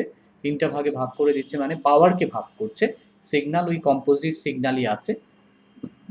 এবার আমরা 3টা এই কম্পোজিট সিগন্যালকে এই ব্যান্ড পাস ফিল্টারের ইনপুটে আমরা এই 3টা কম্পোজিট সিগন্যালকে পাচ্ছি। ব্যান্ড পাস ফিল্টারটা সেটার আপার কাট অফ ফ্রিকোয়েন্সি হচ্ছে 24 কিলোহার্টজ এবং লোয়ার কাট অফ ফ্রিকোয়েন্সি হচ্ছে 20 কিলোহার্টজ। এই রেঞ্জের মধ্যে যে ফ্রিকোয়েন্সি আছে কেবলমাত্র ব্যান্ড পাস ফিল্টার এই আপার কাট অফ এবং লোয়ার কাট অফ ফ্রিকোয়েন্সির মধ্যে যে ফ্রিকোয়েন্সি কেবলমাত্র সেই ফ্রিকোয়েন্সিকে সে সিলেক্ট করে আউটপুটে পাঠাবে, এবং বাকি যে ফ্রিকোয়েন্সি অর্থাৎ 24 থেকে 32 এই ফ্রিকোয়েন্সিগুলোকে সে রিজেক্ট করে দিবে। সে কেবলমাত্র তার পার্টিকুলার রেঞ্জের মধ্যে যে ফ্রিকোয়েন্সি কেবলমাত্র সেটাকেই সে সিলেক্ট করবে, বাকি ফ্রিকোয়েন্সিগুলোকে সে রিজেক্ট করে দিবে। ঠিক তেমনি ব্যান্ড পাস ফিল্টারের ইনপুটে আমাদের 20 থেকে 32 কিলোহার্টজের সকল ফ্রিকোয়েন্সি কিন্তু এখানে উপস্থিত আছে। সকল 3টা সাব ব্যান্ডের 3টা সাব ব্যান্ডই এখানে উপস্থিত আছে। কিন্তু band pass filter second band pass ফিল্টারটি টিউন করা আছে F2 ক্যারিয়ারের সাপেক্ষে। অর্থাৎ এক্ষেত্রে F2 ক্যারিয়ারের আমরা দেখেছি যে F2 ক্যারিয়ারের যদি আমাদের 24 হয় তাহলে F2 ক্যারিয়ারের জন্য আমাদের রেঞ্জটা হবে অর্থাৎ band pass ফিল্টারের upper cut of এবং লোয়ার কাট অফ ফ্রিকোয়েন্সি রেঞ্জটা হবে 28 কিলোহার্টজ থেকে 24 কিলোহার্টজ পর্যন্ত। তার মানে 28 থেকে 24 এর মধ্যে যে ফ্রিকোয়েন্সি কেবলমাত্র সেটাকেই সে পাস করবে 20 থেকে 24 অথবা 28 এবং 28 থেকে 32 যে সাব ব্যান্ড আছে সেটাকে সে রিজেক্ট করে দিবে। সে কেবলমাত্র 24 থেকে 28 এই সাব ব্যান্ডকে সে সিলেক্ট করবে। থার্ড ব্যান্ড পাস ফিল্টারের ক্ষেত্রেও একই জিনিস প্রযোজ্য, সেটা টিউন করা আছে 28 থেকে 32 কিলোহার্টজ এর মধ্যে। কেবলমাত্র এই রেঞ্জের ফ্রিকোয়েন্সিকে সে সিলেক্ট করে আউটপুটে পাঠাবে এবং বাকিগুলোকে সে অ্যাটেনিউয়েট করে দিবে, ক্যান্সেল আউট করে দিবে, রিমুভ করে দিবে। তাহলে এই যে এখানে ৩টা সাব ব্যান্ডকে আমি আলাদা করলাম, এখন আমাদের কাজ হচ্ছে ডিমডুলেশন করা, যেটা আমরা মূলত এখানে করেছি। এখানে বেসিক্যালি একটা ডিমডুলেটর, ৩টা ডিমডুলেটর আছে ৩টা চ্যানেলের জন্য। এখানে এটা দেখানো হয়নি। বেসিক্যালি কাজটা সেম। একটু আগে যে ব্যান্ডটা আমরা দেখেছি সেটা এখানে একই জিনিস, এটা ডিমডুলেটর। তাহলে ডিমডুলেটরে আমরা এখানে যে F1, F2, F3 দিয়ে আমরা মডুলেট করেছি, ডিমডুলেটরেও আলটিমেটলি আমরা একই ফ্রিকোয়েন্সি দিয়ে F1, F2 এবং F3 দিয়ে আমরা এটাকে ডিমডুলেট করব। ডিমডুলেট করার ফলে কি হবে, F1 দিয়ে যখন আমরা এই 20 থেকে 24 কিলো হার্জের এই সাবব্যান্ডকে আমরা মাল্টিপ্লাই করব, তখন আলটিমেটলি আমাদের কেরিয়ার অংশটা আলাদা হয়ে যাবে। আর আলটিমেটলি আমাদের যে মডুলেটিং সিগনাল অথবা ইনফরমেশন সিগনাল অথবা বেসব্যান্ড সিগনাল 0 থেকে 4 কিলোহার্টজ পর্যন্ত, সেই সিগনালটাকে আমরা রিট্রিভ করতে পারবো। এই ফিগারটাই মূলত উত্তর ছিল, যেটা আমরা উত্তর হিসেবে পেয়েছি। এবার আমরা চলে আসব আমাদের সেকেন্ড প্রবলেমে দেওয়া আছে 5 চ্যানেল। এখানে 5টা চ্যানেলের কথা বলা হয়েছে, each with a 100 kilohertz bandwidth. এখানে প্রত্যেকটা চ্যানেলের ব্যান্ডউইথ হচ্ছে, এখানে প্রত্যেকটা চ্যানেলের ব্যান্ডউইথ হচ্ছে 100 কিলোহার্টজ করে, এবং এই প্রত্যেকটা চ্যানেলকে আমাদের মাল্টিপ্লেক্স করতে হবে, কম্বাইন করতে হবে with the minimum bandwidth. What is the minimum bandwidth of the link? লিংকের ব্যান্ডউইথ জানতে চাওয়া হচ্ছে, লিংকের মিনিমাম ব্যান্ডউইথ জানতে চাওয়া হচ্ছে। if there is a need for a guard band of 10 kilohertz, 10 কিলোহার্টজের আমরা যদি একটা গার্ড ব্যান্ড ব্যবহার করি, তাহলে আমাদের লিংকের মিনিমাম ব্যান্ডউইথ কি হতে পারে। আর এই গার্ড ব্যান্ডটা মূলত ব্যবহার করা হচ্ছে চ্যানেলের ইন্টারফিয়ারেন্সটাকে প্রিভেন্ট করার জন্য। ইন্টারফিয়ারেন্সের কথা ইতিমধ্যে আমি বলেছি, যখন একটা সিগন্যাল আরেকটা সিগন্যালের সাথে মিশে যায়, একটা ফ্রিকোয়েন্সি রেঞ্জের মধ্যে আরেকটা ফ্রিকোয়েন্সি ঢুকে যায়, ওভারল্যাপ হয়ে যায়, তখন সেটাকে আমরা বলি ইন্টারফিয়ারেন্স। তাহলে সেই ইন্টারফিয়ারেন্স প্রিভেন্ট করার জন্য আমরা এখানে 10 কিলোহার্টজের গার্ড ব্যান্ড ব্যবহারের কথা বলা হয়েছে। এতে বলা হচ্ছে যে আমাদের লিংকের মিনিমাম ব্যান্ডউইথ রিকোয়ারমেন্ট তখন কি হতে পারে। তাহলে খুব স্বাভাবিক, এখানে 100 কিলোহার্টজের 5টা চ্যানেল আছে, তাহলে 5টা চ্যানেল, 5 চ্যানেল ইনটু 100 কিলোহার্টজ, তাহলে এক্ষেত্রে আমাদের টোটাল ব্যান্ডউইথ রিকোয়ারমেন্ট 5টা চ্যানেলের জন্য হয়ে গেল 500 কিলোহার্টজ। এবার বলা হচ্ছে প্রত্যেকটা চ্যানেলের মাঝখানে 10 কিলোহার্টজের একটা গার্ড ব্যান্ড ব্যবহার করতে হবে। তাহলে যেহেতু চ্যানেল 5টা, তাহলে 5টা চ্যানেলের মাঝখানে গ্যাপ কিন্তু 4টা, তাহলে আমাদের এখানে 4টা গ্যাপে আমি 10 কিলোহার্টজের আমরা গার্ড ব্যান্ড ইউজ করব, অর্থাৎ এক্ষেত্রে গার্ড ব্যান্ড রিকোয়ারমেন্ট হচ্ছে 40। তাহলে 500 প্লাস 40 অর্থাৎ 540 কিলোহার্টজ হচ্ছে আমাদের লিংকের মিনিমাম ব্যান্ডউইথ। এই আমরা প্রবলেম পেয়ে গেলাম এবং এটাকে ফিগার এঁকে বোঝানোর চেষ্টা করলাম যে আমাদের এখানে 3টা কেরিয়ার আছে, 3টার প্রত্যেকটার হচ্ছে 100 কিলোহার্টজ করে ব্যান্ডউইথ, এবং তাদের মাঝখানে গ্যাপ হচ্ছে 1টা 2টা 3টা 4টা গ্যাপ। 4টা গ্যাপে আমি 10 কিলোহার্টজের গার্ড ব্যান্ড ব্যবহার করেছি।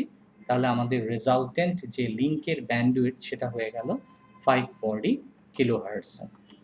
এবার আমরা থার্ড প্রবলেমে যাব, ফ্রিকোয়েন্সি ডিভিশন মাল্টিপ্লেক্সিং এর থার্ড প্রবলেমে বলা আছে যে 4 data channel each transmitting at 1 megabit per second use a satellite channel of 1 megahertz. Design an appropriate configuration using FDM ব্যবহার করে আমাদের একটা কনফিগারেশন অর্থাৎ একটা ফিগার রাখতে হবে, যেখানে আমরা আমাদের 4টা ইনপুটে 4টা ডিজিটাল ডাটা চ্যানেল আছে। 4টা ডিজিটাল ডাটা চ্যানেলকে প্রত্যেকটা ডিজিটাল ডাটা চ্যানেল 1 Mbps করে ডাটা ট্রান্সমিট করছে, অর্থাৎ টোটাল ডাটা রেট হচ্ছে 4টা চ্যানেল থেকে টোটাল ডাটা রেট হচ্ছে 4 Mbps। কিন্তু আমাদের আউটপুটে অর্থাৎ এই 4টা ডাটাকে ট্রান্সমিট করতে হবে স্যাটেলাইটের আপলিঙ্ক ডাটা হিসেবে ট্রান্সমিট করতে হবে স্যাটেলাইটে, যেটার জন্য আমাদের ব্যান্ডউইথ দেওয়া আছে 1 মেগাহার্টজ, অর্থাৎ 4 মেগাবিট পার সেকেন্ডকে ট্রান্সমিট করতে হবে মাত্র 1 মেগাহার্টজের মধ্য দিয়ে। সেটার জন্য আমাদের যে কনফিগারেশন সেটা ব্যবহার করতে হবে। আমরা জানি যে মূলত আমরা দেখে এসছি, দুটা প্রবলেমে আমরা দেখে এসছি, একটা হচ্ছে ওয়ার্কিং প্রিন্সিপাল এবং একটা হচ্ছে ১ নাম্বার প্রবলেম যেটা, সেখানে আমরা দেখে এসছি যে মূলত ফ্রিকোয়েন্সি ডিভিশন মাল্টিপ্লেক্সিং করতে হলে সবার প্রথমে আমাদের করতে হয় মডুলেশন। এখন সেই মডুলেশন আমরা কোন ধরনের মডুলেশন এখানে ব্যবহার করব?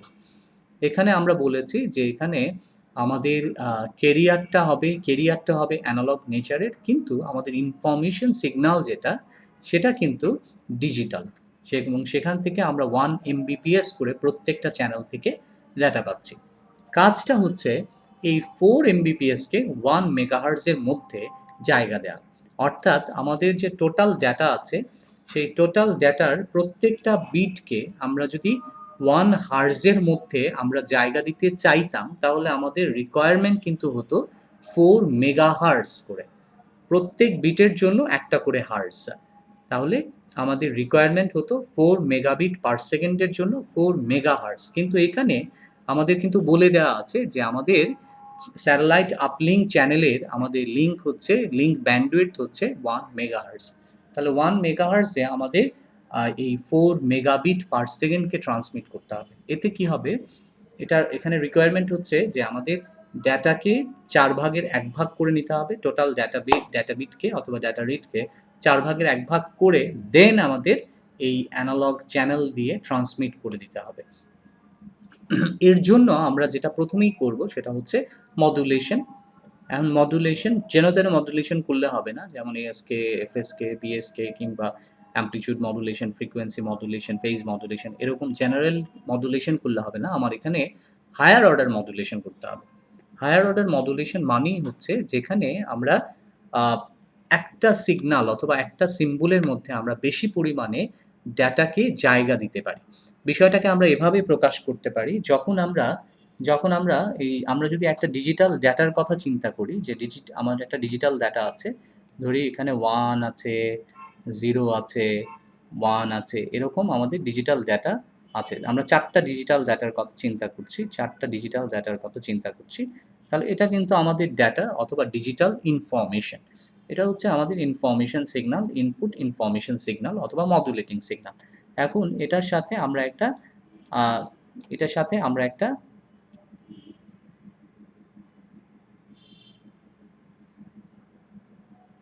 কেরিয়ার আমরা এখানে দিয়ে দিলাম মডুলেশনের জন্য।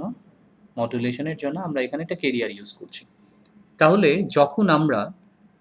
যখন আমরা এই ইনফরমেশন সিগন্যালকে আমরা একটা কেরিয়ারের সাথে মডুলেট করব, তখন আমরা যদি এএসকে ব্যবহার করি তাহলে সেক্ষেত্রে আমরা কেবলমাত্র যখন 1 বিট আছে কেবলমাত্র সেখানেই আমরা অ্যামপ্লিটিউড পাবো। তাহলে আমাদের রেজাল্টেন্ট সিগন্যালটা হয়ে যাবে, আমাদের মডুলেটেড সিগন্যালটা হয়ে যাবে এরকম। তাহলে যখনই 1 আছে কেবলমাত্র তখনই আমি অ্যামপ্লিটিউড পাচ্ছি মডুলেটেড সিগন্যালে। তাহলে এটা হচ্ছে আমাদের এমটি ইনফরমেশন সিগন্যাল, এটা হচ্ছে সিটি আমাদের কেরিয়ার সিগন্যাল, আর এটা হচ্ছে এসটি আমাদের মডুলেটেড সিগন্যাল। তাহলে এখানে ইনফরমেশন সিগন্যালকে আমি এখানে কিন্তু একটা সিম্বলে, যে এখানে একটা সিম্বলের মধ্যে আমি জায়গা দিয়েছি। তাহলে এখানে বিট রেট কিন্তু একটা বিটকে আমি একটা সিগন্যাল এলিমেন্টের মধ্যে আমি জায়গা দিয়েছি, ঠিক আছে? কিন্তু আমাদের এখানে যেটা আছে সেটা হচ্ছে 4টা বিটকে একটা সিগন্যালে জায়গা দিতে হবে, অর্থাৎ আমাদের ডাটা রেটকে 1/4 করে ফেলতে হবে, কেননা আমাদের ব্যান্ডউইথ হচ্ছে মাত্র 1 মেগাহার্টজ। তাহলে সেক্ষেত্রে আমাদের এএসকে ব্যবহার করলে হবে না। এখানে আমরা যেটা ব্যবহার করেছি সেটা হচ্ছে এএসকে, অ্যামপ্লিটিউড শিফট কিং। তাহলে সেখানে কিন্তু এএসকে ব্যবহার করলে হবে না। এক্ষেত্রে ব্যবহার করতে হবে হায়ার অর্ডার মডুলেশন স্কিম। কোন মডুলেশন স্কিম? যাতে 4টা বিটকে একটা সিগন্যাল এলিমেন্টে জায়গা দেওয়া যায়, এমন একটা হায়ার অর্ডার মডুলেশন স্কিম হচ্ছে 16 QAM। QAM এর ফুল ফর্ম আমরা জানি, কমিউনিকেশন 1-এ আমরা পড়েছি। QAM এর ফুল ফর্ম হচ্ছে কোয়াড্রেচার অ্যামপ্লিটিউড মডুলেশন। এই কোয়াড্রেচার অ্যামপ্লিটিউড মডুলেশন হচ্ছে যেখানে আমাদের ইন ফেজ কেরিয়ার থাকবে এবং কোয়াড্রেচার কেরিয়ার থাকবে, সেটা হচ্ছে কোয়াড্রেচার অ্যামপ্লিটিউড মডুলেশন। তাহলে আমরা যদি দুটা কেরিয়ারের কথা চিন্তা করি, একটা হচ্ছে সাইন, তাহলে সাইন হচ্ছে ইন ফেজ কেরিয়ার, আর তার কোয়াড্রেচার অর্থাৎ তার সাথে সাইনের সাথে যদি আমি 90 ডিগ্রি অ্যাড করি তাহলে তার পারপেন্ডিকুলারে যে সিগন্যালটা থাকবে সেটা হচ্ছে কোয়াড্রেচার কেরিয়ার অর্থাৎ কস। তাহলে সাইন আর কস দুইটা কেরিয়ার দিয়ে আমি যদি সিগন্যালকে মডুলেট করি তাহলে সেটাকে আমরা বলি কোয়াড্রেচার অ্যামপ্লিটিউড মডুলেশন। তাহলে এখানে তার আগে কিউএম এর আগে আছে 16 একটা সংখ্যা। 16 সংখ্যা দিয়ে মূলত আমরা স্টেট বোঝাচ্ছি যে কতগুলো পসিবল স্টেট আছে, কতগুলো পসিবল আমাদের পয়েন্ট আছে। এই পয়েন্ট প্রশ্নটা যখনই আসে তখন আমাদের চলে আসে কনস্টেলেশন ডায়াগ্রাম, যেখানে আমরা খুব সহজে আমাদের অ্যামপ্লিটিউড এবং ফেজকে রিপ্রেজেন্ট করতে পারি। তাহলে সেখানে আমরা স্টেটটা খুব ভালোভাবে বুঝতে পারবো। আমাদের 4টা কোয়ার্ড, এই 4টা কোয়ার্ডে আমরা এখানে 4টা পয়েন্ট নিতে পারি। এখানে 4টা পয়েন্ট, ফার্স্ট কোয়ার্ডে 4টা পয়েন্ট নিলাম, সেকেন্ড কোয়ার্ডে 4টা পয়েন্ট নিলাম, থার্ড কোয়ার্ডে একইভাবে 4টা পয়েন্ট নিব, থার্ড কোয়ার্ডে এভাবে 4টা পয়েন্ট নিলাম, ফোর্থ কোয়ার্ডে এভাবে 4টা পয়েন্ট নিলাম। তাহলে এখানে আমাদের টোটাল যে পয়েন্ট সেটা কিন্তু হয়ে গেল 16। তাহলে সেই 16, এখানে যে 16টা আছে সেটা মূলত এই 16টা পয়েন্টকেই ইন্ডিকেট করছে। তাহলে আমাদের এক্স এক্সিসে আমরা ইন ফেজ অথবা কস সাইনকে বোঝাচ্ছি, আর ওয়াই এক্সিসে আমরা কোয়াড্রেচার অথবা কসকে বোঝাচ্ছি। তাহলে এখানে আমাদের এই যে অরিজিন যেটা আছে, এই অরিজিন থেকে আমরা যখন এই বিন্দুকে অ্যাড করব, এই পয়েন্টকে অ্যাড করব, তাহলে এটা এই অরিজিন থেকে এইটুকু দূরত্ব তার অ্যামপ্লিটিউডকে ইন্ডিকেট করছে, আর এই হরিজন থেকে তার যে অ্যাঙ্গেলটা সেটা তার ফেজটাকে ইন্ডিকেট করছে।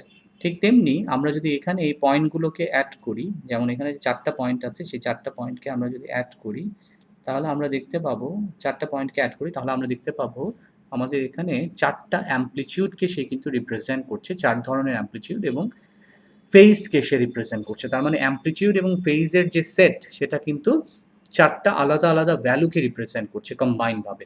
4টা সেট 4টা আলাদা আলাদা ভ্যালুকে রিপ্রেজেন্ট করছে। এরভাবে আমরা 16টা পয়েন্ট এখানে নিয়েছি। তাহলে 16টা পয়েন্ট নিলে আলটিমেটলি সেটা হচ্ছে আমরা যদি এটাকে এই স্টেটটাকে n দিয়ে প্রকাশ করি, যে n সংখ্যক স্টেট আছে, n সংখ্যক পয়েন্টস আছে এখানে, তাহলে সেটাকে আমরা লিখতে পারি এভাবে 2 টু দি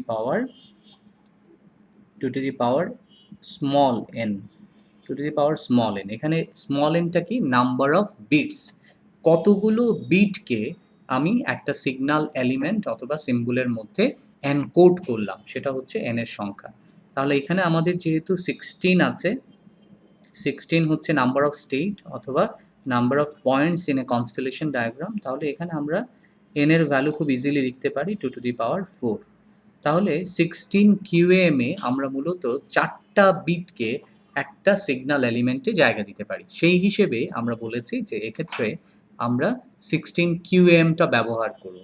এক্ষেত্রে আমরা যদি আমাদের রিকোয়ারমেন্ট যদি বেশি হতো তাহলে আমরা হয়তো 64 QAM ব্যবহার করতাম, 128 QAM অথবা 528 QAM, 556 QAM আমরা ব্যবহার করতাম। এই ধরনের 1028 QAM আমরা ব্যবহার করতাম। এভাবে আমরা মূলত QAM এর আগে আমাদের নাম্বার অফ স্টেট অথবা number of points in a constellation diagram কি হবে সেটা আমরা বের করতে পারি। তাহলে এখান থেকে আমরা যেটা ব্যবহার করলাম সেটা হচ্ছে 16 QAM। 16 QAM ব্যবহার করার কারণে আমাদের যে 1 Mbps ডেটা রেট আছে সেটা কিন্তু 1/4 হয়ে গেল। তাহলে আমাদের রিকোয়ারমেন্টটা হয়ে গেল, প্রত্যেক 1 Mbps এর জন্য রিকোয়ারমেন্ট ছিল 1 মেগাহার্জ পার মেগাহার্জ, কিন্তু যখনই আমি 16 QAM ইউজ করলাম তখন এই রিকোয়ারমেন্টটা হয়ে গেল 1/4। তাহলে 1 megahertz divided by 4, that means 250 kilohertz analog চ্যানেলে। তাহলে 250 কিলোহার্জের 4টা অ্যানালগ চ্যানেলকে আমরা যখন কম্বাইন করছি তখন আলটিমেটলি FDM এর মাধ্যমে আমরা যখন কম্বাইন করব তখন আলটিমেটলি 1 মেগাহার্জ পাবো। 4টা 250 কিলোহার্জ, দ্যাট মিনস 1 মেগাহার্জ। এই 1 মেগাহার্জটাই হচ্ছে আমাদের স্যাটেলাইটের চ্যানেল, আপলিঙ্ক চ্যানেল, যেটা দিয়ে আমি ডাটাটাকে ট্রান্সমিট করব। তাহলে সেখান থেকে আমরা এই কনফিগারেশনটা ড্র করলাম। আমরা মডুলেশন স্কিম এবং হায়ার অর্ডার মডুলেশন স্কিম নিয়ে পরে আরো আলোচনা করব। এখন আমরা এতটা ডিটেইলে যাচ্ছি না, কেননা এখানে আমরা যে 16 QAM অথবা 64 QAM নিয়ে কথা বলেছি, এই হায়ার অর্ডার মডুলেশন গুলো নিয়ে পরবর্তীতে আমরা আরো কিছু প্রবলেম করব। আমরা এবার হায়ারার্কিতে চলে যাব। ফ্রিকোয়েন্সি ডিভিশন মাল্টিপ্লেক্সিং এর হায়ারার্কিতে যেটা বলা আছে সেটা হচ্ছে 12টা ভয়েস চ্যানেলকে, প্রত্যেকটা ভয়েস চ্যানেলের ব্যান্ড আমরা জানি 4 কিলোহার্টজ করে। তাহলে 12টা ভয়েস চ্যানেলকে আমরা যখন কম্বাইন করব, তখন আমি একটা গ্রুপ পাবো। এফডিএম এর মাধ্যমে যখন কম্বাইন করব, তাহলে 12টা ভয়েস চ্যানেলের একটা গ্রুপ, যেটার ব্যান্ড হচ্ছে 48 কিলোহার্টজ। কেননা 12 ইন্টু 4, দ্যাট মিনস 48 কিলোহার্টজের একটা গ্রুপ আমরা পাচ্ছি। প্রত্যেকটা গ্রুপের আমাদের ব্যান্ড হচ্ছে 48 কিলোহার্টজ, ব্যান্ডউইথ হচ্ছে 48 কিলোহার্টজ। এভাবে 5টা গ্রুপকে আমি যদি এফডিএম এর সাহায্যে কম্বাইন করি, তাহলে আমরা একটা সুপার গ্রুপ পাবো, যেখানে আমাদের 12 ইন্টু 5, দ্যাট মিনস 60টা ভয়েস চ্যানেল থাকবে এবং 48 কিলোহার্টজ ইন্টু 5, দ্যাট মিনস 240 কিলোহার্টজের ব্যান্ডউইথ থাকবে।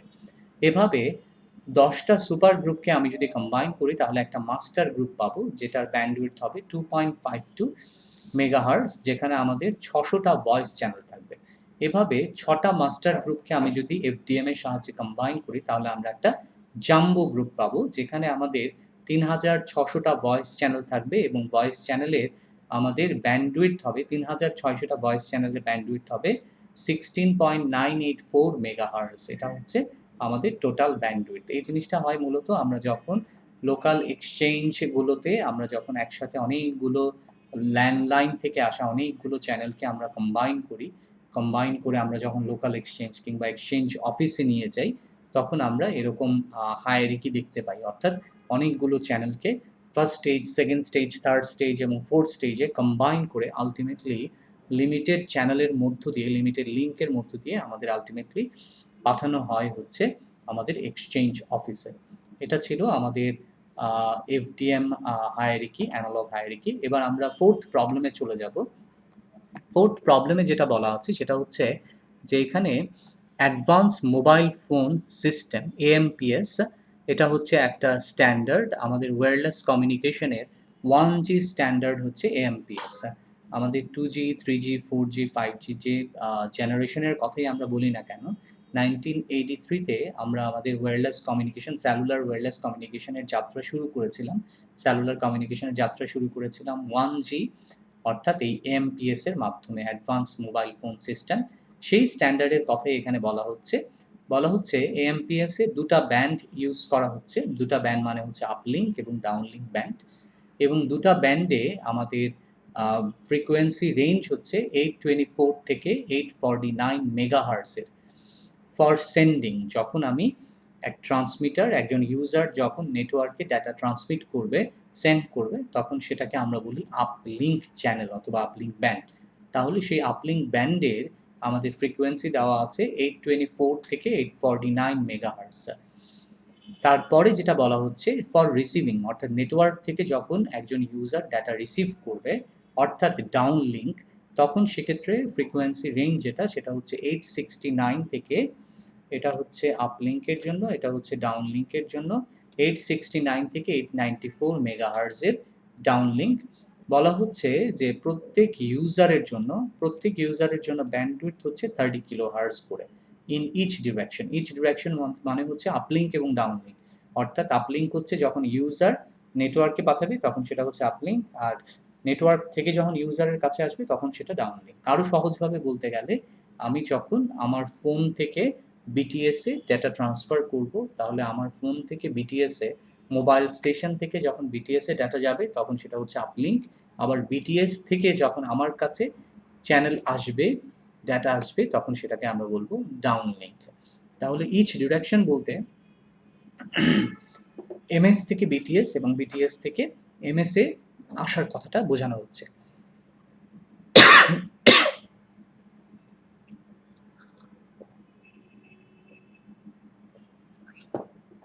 প্রশ্নে বলা হচ্ছে, কোয়েশ্চেনে জানতে চাওয়া হচ্ছে, how many people can use their cellular phones simultaneously?